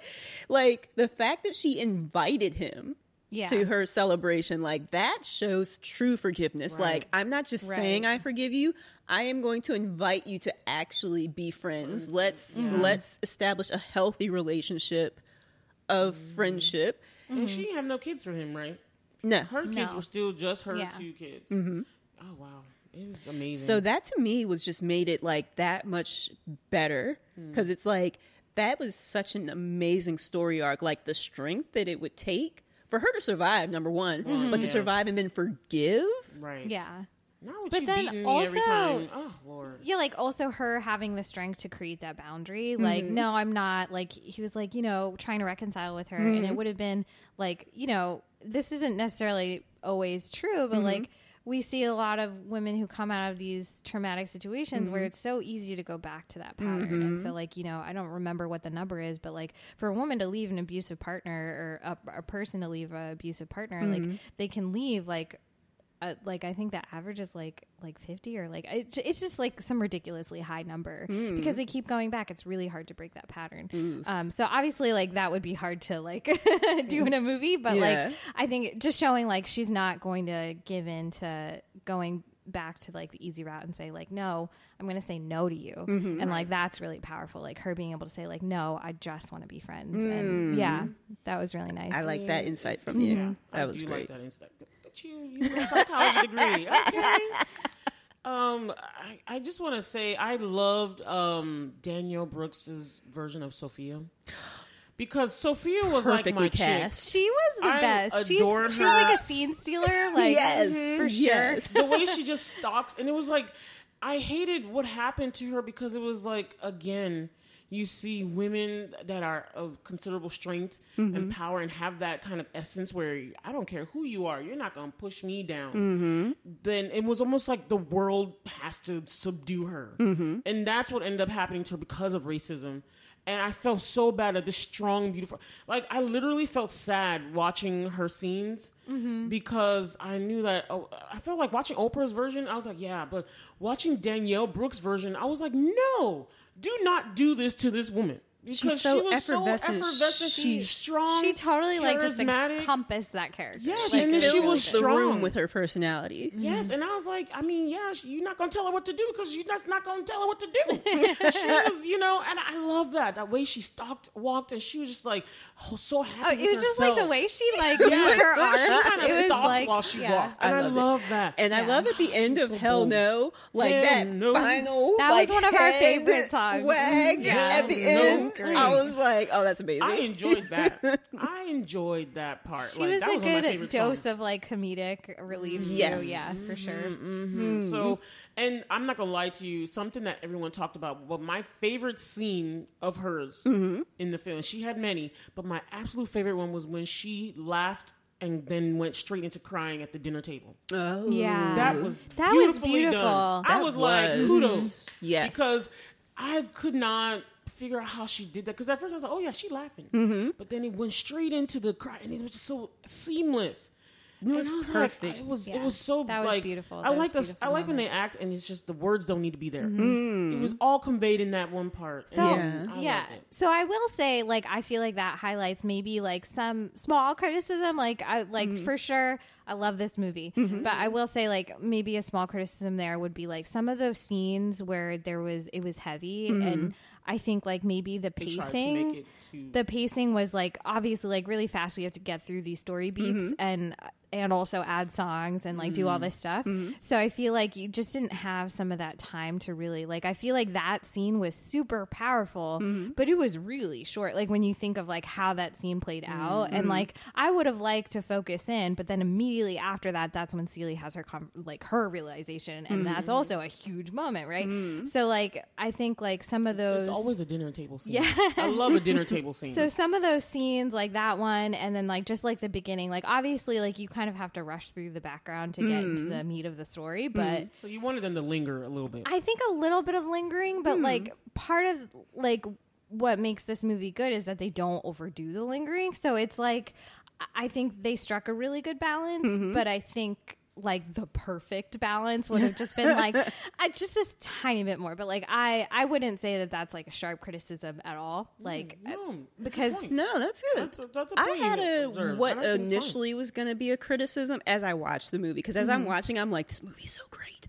and then it got to God is trying to tell you something, and I was about ready to lose my shit. When it was just like this slow kind of like measured, it wasn't because for me in the 85 movie, that was like the climax of the movie. Like that is my favorite scene, is when Shug like sings her way into the church and reconciles with her father, singing God is trying to tell you something. It's just so triumphant and like awesome. And like I said, just one of my favorite scenes. So the fact they didn't do that, they did it in this one. I didn't like that it wasn't that like high point, that like this powerful song, because it's such a powerful song and the scene is so powerful that That's Tyler Perry interesting. himself Yeah. essentially emulated it in was it one of his many why movies. was it I Could Do That? No, Why Did I Get Married? I think no, not Why Did I Get Married? The first one. The Diary of a Mad Black Woman. Diary of a Mad Black Woman, where her best friend like goes into the church. That's essentially like a copy of the scene from A Color Purple when she comes into the church singing God is trying to tell you something. Yeah. Like you can tell Tyler Perry's a fan. Definitely. So the fact that they didn't do it with that type of drama, I was not happy about that. I was going to dock a point. But then I'm watching it, and when the scene ends, I'm like, but it was perfect for the scene. Yeah, though. that's what I was gonna say. That's what I was gonna say. I was gonna say that it actually fits better the way it was intimate and between them. Yeah. And for this movie, it made sense. So I was like, I can't dock that point because for this movie, for this scene, it was perfect. For me, father-daughter moment. Way. Yeah. Yeah. It definitely worked better that way to me for this. And I actually liked it better because not all the time when these moments are in front of others, you know? Yeah. I mean, especially these times. Lots of times when you actually are doing these forgiveness parts or things, you're like, it's just you and that person. Yeah. And I like that they did that more so. It was more subdued, I like it was just her and her dad doing something they love because she's such together. an expressive, like, everything about her was exhibitionist. expressive. Yeah, so like for her to like calm. be the opposite, where she's singing quietly and Plus, softly. give Taraji a break. She needed a break. She was performing like crazy. Let's talk about the jukebox scene. Push the button. I thought Jane was like gonna have an issue because I was like, Jane, the grinding. I was like, Jane, are you okay? Like, she was like getting spicy, you know? Yeah, Push the button was something. it was a lot. Push the button. I enjoyed every bit of it, but they were grinding up in the dark. But I was how they were doing things back then. I was about to clutch my pearls or something. And I was like, my. Right? I mean, white people got Dirty Dancing, like, you know. Yeah. Which they got from black people, but whatever. Yeah, I know. But you know what I thought was interesting? When they did the lights down, slow down part, it made me think of Michael Jackson's Smooth Criminal. Because you remember in the music video, it gets to the point where they kind of slow it down and they're just doing... And they're exactly. Yeah, it reminded me of that. Yeah. I mean, the feel of the movie was definitely like, this is a musical versus like a typical, like some of that style of musical versus like the kind where it just seamlessly flows. Like this had very separate, like we're doing a song right now, like vibe. And the song was a totally different like vibe than like the scene it was sort of coming from. I guess. I mean, like not completely different, like not uncomfortably different, but like, you know, it's telling a different type of story. Ah, okay. Right. Okay. Yeah. To bring up another point, I liked how this film was well balanced in like, you know, this is about the women, but the male parts were also balanced. That is a great thing to say. I do feel like the men in this musical version were even more dynamic and rounded as characters in the 85. I like it because they are like supporting because it really is about the women, but it wasn't so much that, they're just the oppressor. They're just this. You see how Hoppo was doing stuff for Sophia, even though they had this whole thing where they were like back and forth breaking up. Are they together? Are they not?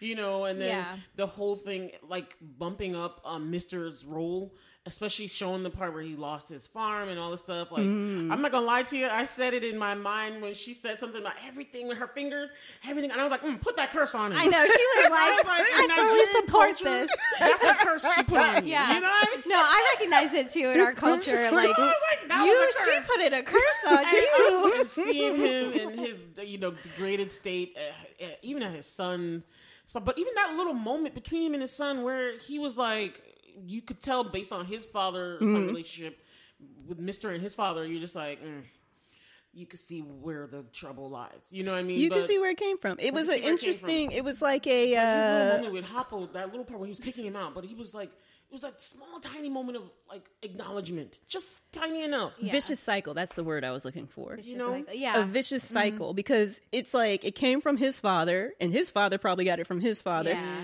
And this is also an insight that's in like the documentary, the Oprah Winfrey one. Just to go back to it because it's so relevant.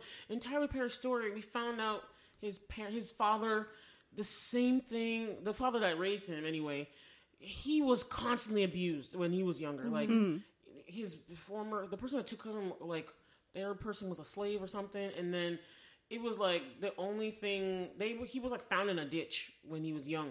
Him and his sister were found in a ditch, and then they were just given to some people, and then the only thing the woman did to like make them behave, and she would like tie them in sacks and hang them up and beat them. Oh my God. He was probably beat up and traumatized his whole life, and then also did the same thing to Tyler and his family and his wife.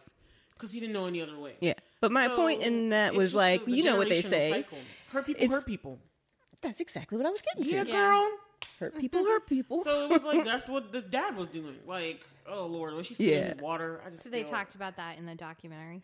Yeah, they said that specifically. I think hurt people hurt. Yeah, but you know, another interesting thing and we should throw this in the show notes, the documentary on Max. Oh, yeah, but I really want to watch it now. This was just an amazing thing hearing from Oprah about when she originally was cast in The Color Purple, the movie, because she said she had never acted before. Yeah, that was her first acting part. Yeah, and she felt sure that she was not going to get the part.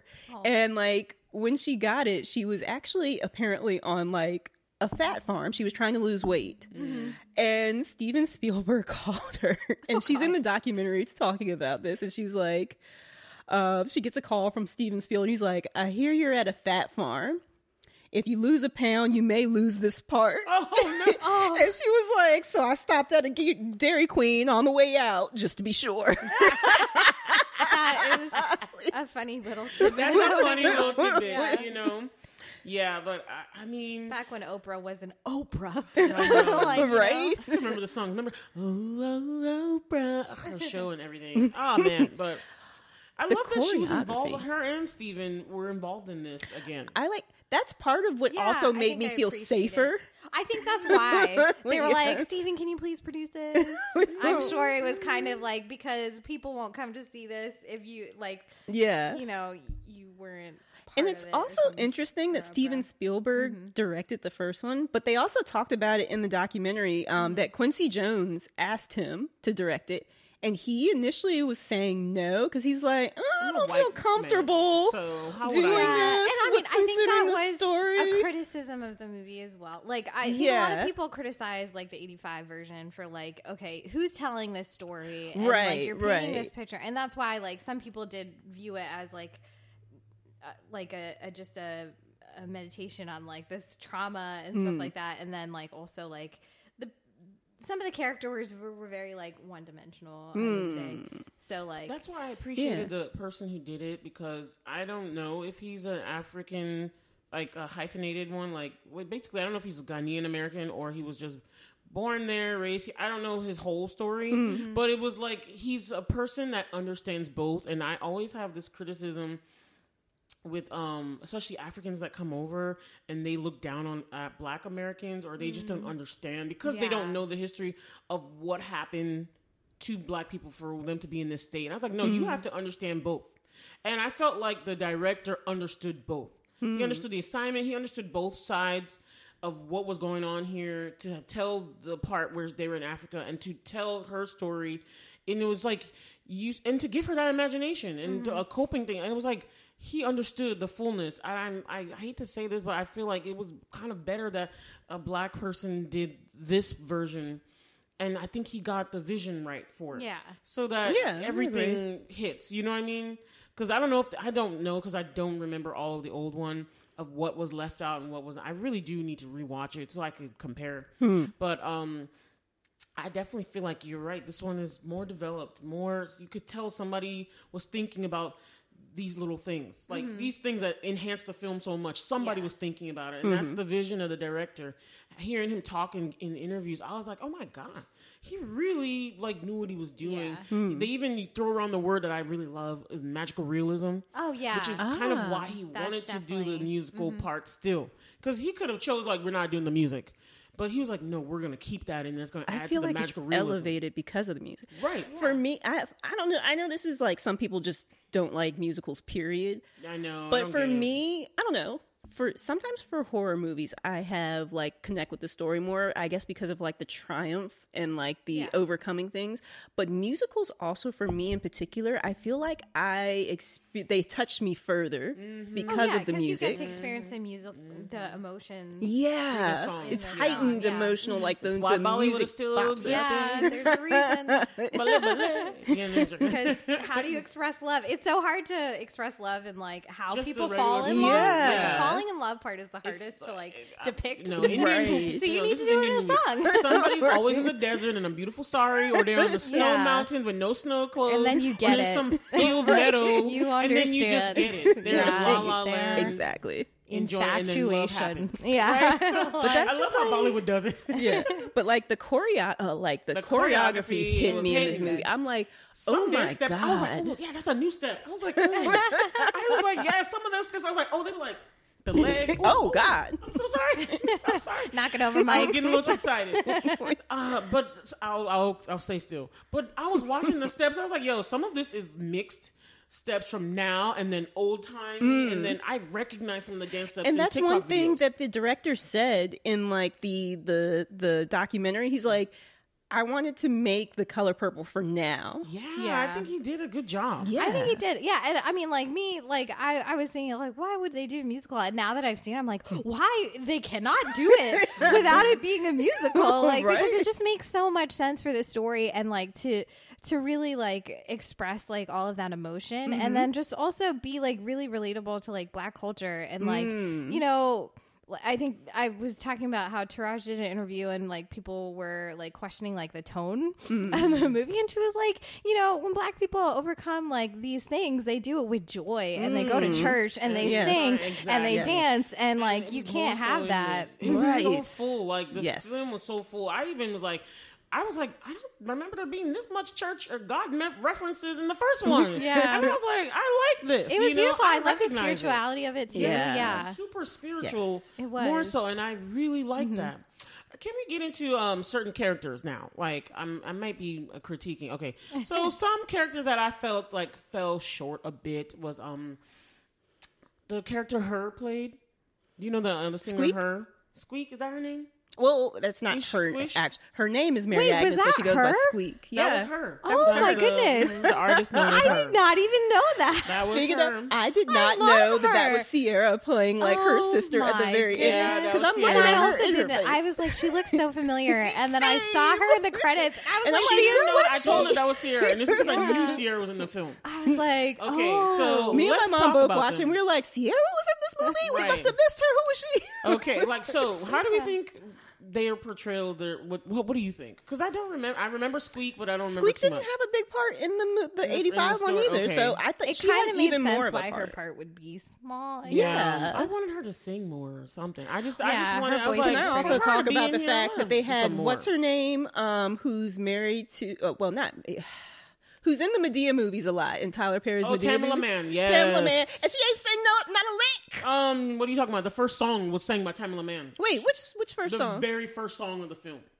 The very first. She's right in the middle, singing the whole time. Oh, the gospel spiritual, song. the gospel song, yeah. The woman, that was her. She was singing from the very beginning. Oh, okay, because Since I it must was like have the beginning and it was It like was a short song, gospel so like going it to church. wasn't. Yeah, that okay. was Tamala Man. okay, because at first I thought I'm gonna have to. Well, I'm gonna watch That it was again a really anyway good because song Oh my to God. introduce like the movie to start like, the movie. this I'm is sure The that was Color the first Purple. song. We're I don't know here. if it was similar to the Broadway. That was the first song or not, but remember. that was a It was gorgeous basically song. saying Yeah, like, this is how we doing it. Yeah. We start, it set This the is tone. how Yeah, we it set the do tone really well. it. Yeah, but you didn't know that was Tamala Man. She sang as soon as the movie opened. She It's not started that I singing. didn't know it was Tamala Man. I don't think I must not have really caught or been as focused in, because we also saw it at Cinema Cafe and we were trying to get our food and they were so packed and we were trying to figure out how to get the waiter. So that's why I kind of can't handle like I understand the convenience of being able to eat like at the movie theater and like have it come to you. But Yeah. I also want to watch I the get film. so distracted. True. And it's like people talking and like you're watching a waiter right in front of you deliver food and you're like, I'm hungry. And it's like,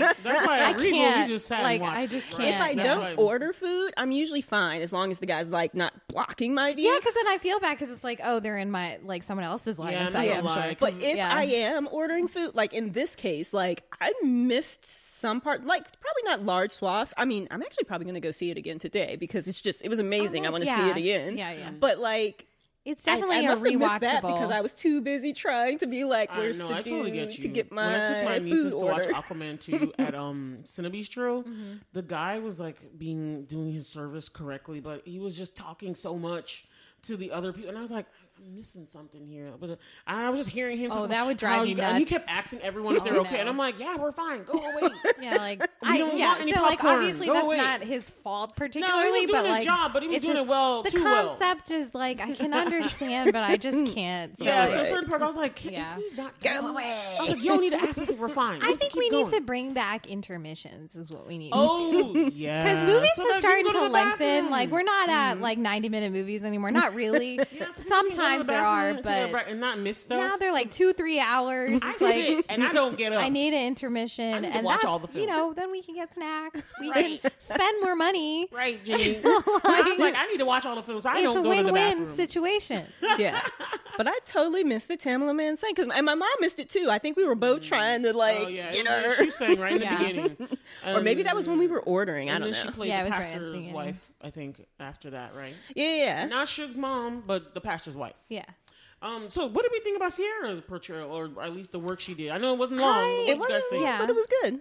I mean, she had like 2 minutes. Yeah, You know what? I was actually surprised. She did that a they really put good her- job. Like, she was serious She did a and good like job acting. poised. Because when it comes to singing, I mean, graceful. I like Sierra, but to me, her voice is not the strongest. Really, to me. I don't even I guess to your point, So like I was I don't surprised to see remember her in her the film. singing. Oh, you don't remember her song? I mean, like, I know she was singing. No. I remember Sierra's song. I'm saying in the movie. Ah, okay. Like, I can't pick out the way I can Her pick voice out was not that everyone strong, else's. powerful, But she didn't have striking. her, like, own song. Right. It was just, like, always the end. combined with somebody Yeah. else. Yeah. So that's why I was like, interesting And I choice. associate Sierra more so with her dancing than her singing. Yeah. I mean, she's That a is singer. true. Because she's a phenomenal sneakers. dancer. When she She did, has like, songs. what's the song? Like a Man, when she did the thing and then she went, like, all the way back. Oh, like, yeah. Wait, don't you know the Level Up video? The Level Up. I haven't seen the video. Level Up. Oh Just- my god! But I do like that Anything. song. So good. But yeah. My thing is, she's a legend. good performer and she's a good pop singer. But I was like, for this kind of film, I thought we'd need Really, somebody like, with soulful stronger and- voice, yeah. just someone with a stronger voice. Because I even when you disagree sang it, I because was her like, her voice part is not wasn't really that big enough strong. where you Yeah, I needed to don't really think go it that needed it. hard on Yeah. the vocal. I still wanted her to sing better. That's the only critique I had. She was like, I need "Mm." everyone to be at this level. It's not Everyone memorable everyone for me, that sang but, in like, this I film had was, no except Yeah, for to that's me. true. Even her has a phenomenal voice. Yeah, but when you her couldn't finally hear it. sang, I was her mad. vocal tone. Because I'm not as familiar with her as I mean, I I know like that her. she's a singer and an Her artist, voice is gorgeous. but I have not really heard her music. She's very sultry. Like, Yeah. Yeah, but and when she's I kind of heard her in the rock, movie like Lenny singing Kravitz. her She's like parts, the female She Lenny has a Kravitz. I really was just nice like, oh mix my of god, genres. her vocal She has a quality is very just good like voice. gorgeous. Yes. Yeah. So I liked hearing her in the pants song and seeing her in the pants song. That redeemed it a little bit to me because I was just like, what is she doing in this film? Why give this to her and she ain't doing that much? I was mad. So I was Like, I can understand the constraints. Like, you can't Yeah, spend a not ton of everybody's time role on can all of be these big. like I side know. characters. Yeah, but like, I would have liked to know more about the sister and her. Yeah. I was telling Bola, like, after the movie, I was like, I would totally watch a sequel movie of About just about the her sister sister's life. and her Yeah, life. Nettie's It's life. like, what was Yeah. happening with you? Like, having to get kicked out Yes. by the Her British. whole life story was so Like, interesting. Yeah, it's like, I need a life story of the sister. Interesting. Of Yeah, Nettie. Interesting. I like that they told us stories of what was really going on. I like that Yeah, they I kind of loved it. separated and took a break and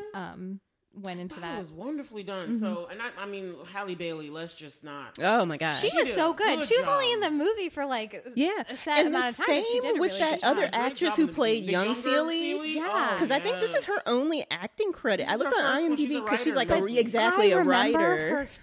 her song, her voice, like Yeah. kind of like She was It had a great. really good Well, impact. Fantasia, Yeah. it's so interesting. They I was did like, look like they looked. Yeah. I think that's why Really they did Sierra Younger, too, older. because Sierra kind of looks like Halle Bailey. You could see like, oh, if someone to play her older, yeah, the progression in face could go there. I could see it. So Yeah. I was like, okay, but I just had those small critiques to me. Can I tell you guys a funny thing about the Sierra versus Halle thing?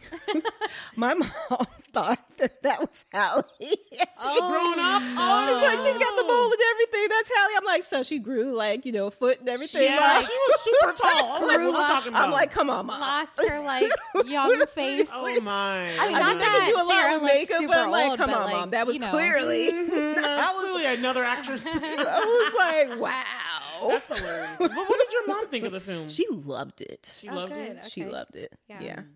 Any other parts we want to? What do y'all think about the Shug and Celie relationship? How it was portrayed here? Let's get into it. They because went people had more so much to into say the about it in relationship. theater. And I know that was like something that I heard. I don't know if it was an article or something I was watching, but that Alice Walker was like, it was very, I haven't read the book, so Jane would have to speak to that part. It was like, but it was very like apparent in the book It's definitely there in the book. Like this isn't something that was like added or anything. And they kind of suggested in the book. Skimmed it more so in the 85 version. Yeah. And then that's another thing why I was like, I think we're definitely in a climate where we can put that in a movie and it's not crazy shocking. Yeah. It's still to some older folks, especially some black communities. Yeah. But I will say it wasn't like overly like it was definitely like you can understand why that took place in Celie's character arc and everything like that. But I want to talk about that because again, as a child watching this, none of this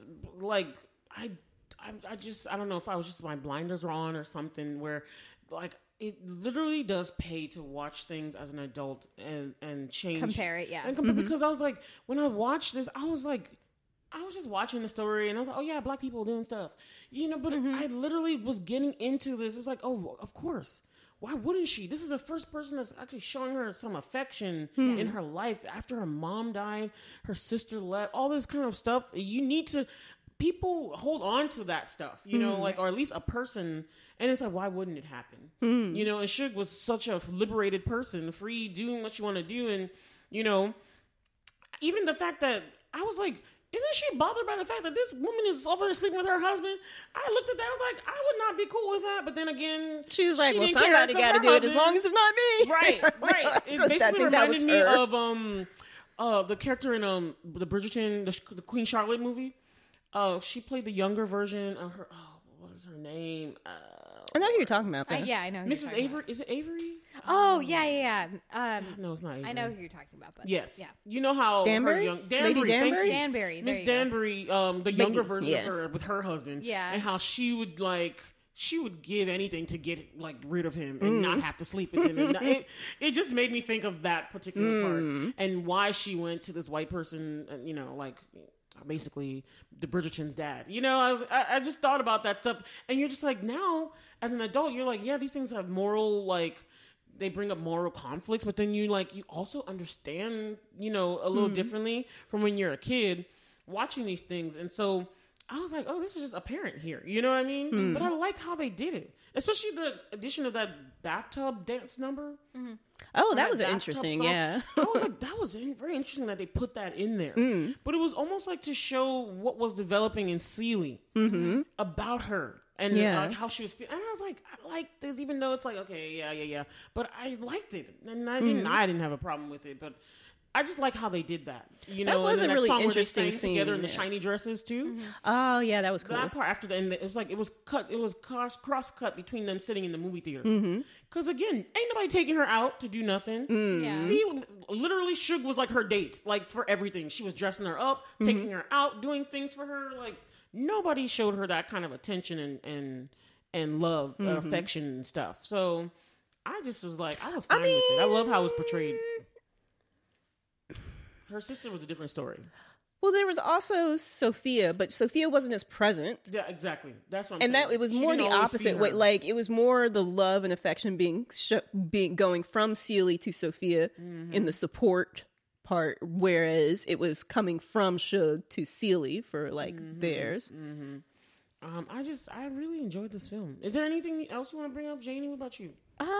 No. I mean, I really liked John Baptiste. Yes, his little part was funny. I was like, that was great. I love him. I just love him. Yeah. Which one is John Baptiste? He was Shug's husband. Oh, my mom was talking about that scene. I'm not familiar with whatever show he's on, so I wasn't. Stephen Colbert show. Okay, so I wasn't as familiar with him since I didn't watch that show. And he got a Grammy. He won the Grammy. Yeah, he's just an amazing musician. Yeah, he's beautiful. But I will say, I guess going back, he was a positive male figure in the movie. Yeah. And I will say, I'm sure that there is some criticism that, yes, it does paint, men in this really negative light because most of the male characters are, really terrible. But, I will say, it was more, they had more dimension to the male characters than the 85 version. Agreed. Yeah. My favorite thing he did, sorry, I didn't mean to interrupt you. No, you're My fine. favorite thing he did was at the dinner scene, and he's like, well, it's time to go. You know, the point is, it's time for us to go. That and I was was like, funny, yeah. and the girls shut it down, and I was like, damn. But I was with him because when stuff is about to hit the fan, black people leave. Like, we were like, we're not going to hit the fan for us. Which it is can be on the another way to the quotable fan. moment from like the 85 Color Purple, which is like, ride with me.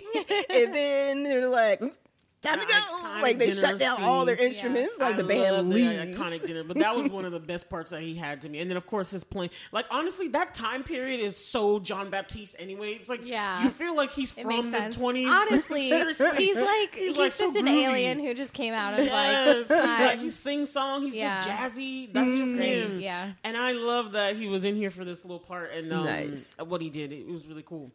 So are we ready for the rating, y'all? Ooh, I just wanted to make really quickly. Oh, no, go ahead. The credit scenes with was gorgeous. with like the like the sewing Bring and that up. stuff. That was beautiful. You brought that up, gorgeous. Whitney. I remember when it came up, I was like, "This is the best credit scene ever." Right? Can And we I have an stayed for the Oscar judge for credit scenes? Right? I stayed for the artistic beautiful. one. Yeah, we stayed. And not just because it was pretty, but it was meaningful, like just metaphorically of like how she created this patchwork of family and like, you know, brought it together. And then like, I know Bola has talked a lot about like different fabrics and culturally like how representative that is. And it was just like great. That's why I was like, the director had to understand both sides. And that's why I was really happy that a Ghanaian American or at least a Ghanaian who understood stuff was really like at the helm of this, because he really got it. Like he got both parts to incorporate some of that. I was just like, this is amazing. And then even the outfits that they had, because they had to match the white, but it was like the outfits that they wore, like Sierra and everybody wore, they were like special Adinkra, because those symbols are in there always mean a certain thing based off of the tribe and things. I did a lot of research on this in school, but I really love that particular thing about Ghanaian culture.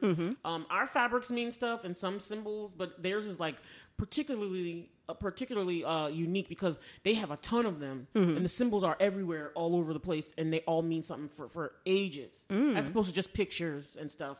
And we have clothes that mean things, but they're mostly just the clothes. But for them, they imprint the symbols into the clothes for a certain meaning of things, for what those symbols mean. And they were wearing them, and I was like, oh my God, they're wearing Adinkra, which you don't really see on the clothes. Like, you don't really see that. You saw the kente, which is the colorful ones, and with the squares and stuff and the triangles, but then the Adinkra are so special and very unique. And I was like, oh my God, I love it. So it's like, if you knew that stuff, you're like, it's the perfect time to wear those things, because family wear them together. And they were all wearing the same kind, because you wear family clothes together. Like how you guys wore she wore the clothes for the wedding. That's what we do. You know, everybody wears the same thing. You can wear your own style, but you wear the same thing to show familiar togetherness and stuff. And in that moment where they were reuniting with their family, that moment was really like, to me, I was like, oh my God, yes, I love it. So when I found out the director was Ghanaian, I was like, oh yeah, that makes sense now. Everything makes sense. Because I didn't know who directed the film. I didn't know who the director was. But yeah, so much we could talk about. This film was really good. I felt like it did a lot of good things. I love the new elevation. I love the songs. I played the whole soundtrack on the way home. Oh yeah, I played it for Alan, and he was like, "I want to actually watch the movie." I know. I was hoping Alan came with us just to see if he would like. Yeah, please. I don't know. I'll try to get Andy to watch it. I'm definitely gonna show it to Alan. He was like, I described it. I think because I was he was also ambivalent, because he was like, it's based off of a musical based off of the book. And he read the book too. Like, we took the same like literature class in college, so he read the book too, and he was a big fan of the book. So like he was like, I'll let you watch it and you tell me if it was good. I know. He's like, I don't want to spend my money. Yeah. My mom says she'll wait for it to come stream because she don't like going. Well, it was not that. I think he was just like, he didn't want to be disappointed. I got you. I was down to like see. Yeah. I'm ready for the rating. Yes, do it. All right, so Janie is our guest. How many glasses are you giving the color purple? Out of how many? Out of 10. 10? Oh. You can do points. You can do contact lenses. You can do... Because, like, I'm always wary of doing, like, a complete 10. But, like, this was very close to it. Like, I struggle to have... Like, even my criticisms aren't really, like, criticisms. Right. So like, give it what you want to give it, girl. Give it what you want to give. Like 9. What the spirit 9 moves in you a to, monocle. girl. All right. Like maybe like 9 in like everything but one screw. Like it's just very close to a 10. That's a contact lens. Yeah. Oh, there you go. Monocle contact lens. Okay, I was gonna do the same thing. Yeah. I give this 9 glasses and a monocle because it's pretty close to perfect, but I was like, it's not all the way 10 to me. But it's so good. I thoroughly enjoyed it. I do want to see it again, to be quite honest. I would watch it again. Yeah. I was even like, can I show my nieces this? No, they're too young. So I was like, one of them maybe, but then I was like, nah. It is somewhat accessible. Maybe like some of the scenes you can fast forward, but like, you know. Yeah, you can't do that in the theater. So I will have to wait for them. But at least I love that this is available. And I'm like, oh, when they get older, they need to watch this. Yeah. You know what I mean? This definitely feels like a movie where you can watch. It's like multi-generational like, experience. Like, yeah. All right, Whitney, what's your... 10 glasses. Yeah. All right, I'm gonna leave you to do like math. even my thing that I was gonna criticize about, which was just the scene with maybe God is trying to tell you something. Like I said, like it was perfect for this movie and for that scene, so I couldn't even dock anything for that. I was like, this just it gave me such great feelings. Like I loved it. I can't like I couldn't take anything really from it.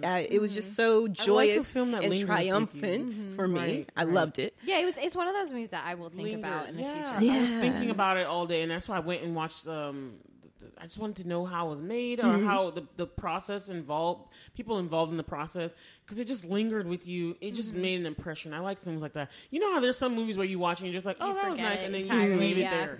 But I took it with me, and not in a negative way. I took it with me, and I was like... Especially nowadays, it's so hard to do because there's so much content. Yeah, that's true. To the point where you're actually confused what to watch some days. Yeah. There's By so the way, much. people eeps, that is an average of 9 glasses, a monocle, and a contact lens. It actually came out to a very neat number. I thought it was going to be very messy, but then we have to get into the screws. Then I know. You normally don't. I'm like, so like I don't know what I would need for something to be a 10. So like I'm very like I want to give it a 10 honestly, but I'm just like, but what is a 10? Like You gave Woman King a 10. yeah, You did. when you feel it in your spirit. Yeah, It doesn't even like, like I don't have a problem with anything. Yeah. I think that's the closest to a 10 I can give it. But yeah, I love that movie. It was really good. All Hey right. guys, that was our review of The Color Purple, the new reprised version for 2023. Yeah. We hope you guys go to the theater and watch it. You Check should. it out. You It's should. definitely worth it. worth Don't it. listen to the critics. Always go watch for yourself. I mean, sometimes you can let it influence you, but just watch and discern for yourself. Yeah. And because I always say, yeah, you're saying this, but let me see. I feel like it's kind of flown under the radar, surprisingly. Like I've seen some reviews and they mostly have been good, but I like, haven't heard anything negative. to be I honest with you. I haven't heard anything negative, but I feel like it should be talked about more, but it's not. But I mean, like, obviously, to be honest with you, it's because it was so talked about in December. Yeah. Like Oprah went everywhere. Oh, I think wearing maybe purple. we're like late to the game. Yeah, but if you watch daytime TV, you'll just see they were I everywhere. do not watch daytime TV. I don't okay. either. Yeah. If you Maybe do. that's why. I know. I'm pretty I watch far clips. removed, And so- plus, I I don't watch watch clips like online. anything that That's the has reason why. like ads. So That's true.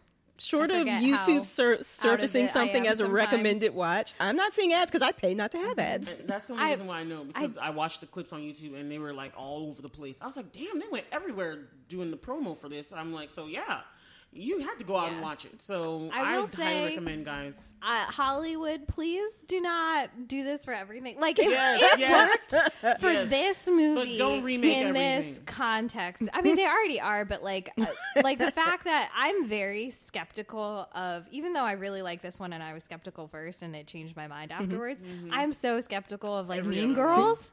Yeah. So I'm it's gonna come out and definitely it's gonna based see off of it. the musical. And I'm like, why? So I'm definitely this gonna new see one it. is a musical, and I'm not going. Yeah, that one I'm so- not going to watch. I'm because gonna watch And it. I'll I say think the regular music. I saw the musical, and the fine. musical was fun and like hilarious, but it definitely was not as good as the movie original. The original movie, right? So like, it's just like, well, I do just we say need to leave do it certain this many things- times where we're basing Yeah. It's because movies based on musicals based But on I movies? might have and more of an it's just- appreciation for it in movie form because, like, that's what happened for me for Hamilton. Yeah. I saw it on stage, but because it was so fast, Yeah. it, like time, being able to watch it on Disney Plus with the captions on, I'm like, that is genius, because I could actually, read everything. But I agree with you. I just think it's because of the whole model. Like they just want assured money now, and I think that's dangerous.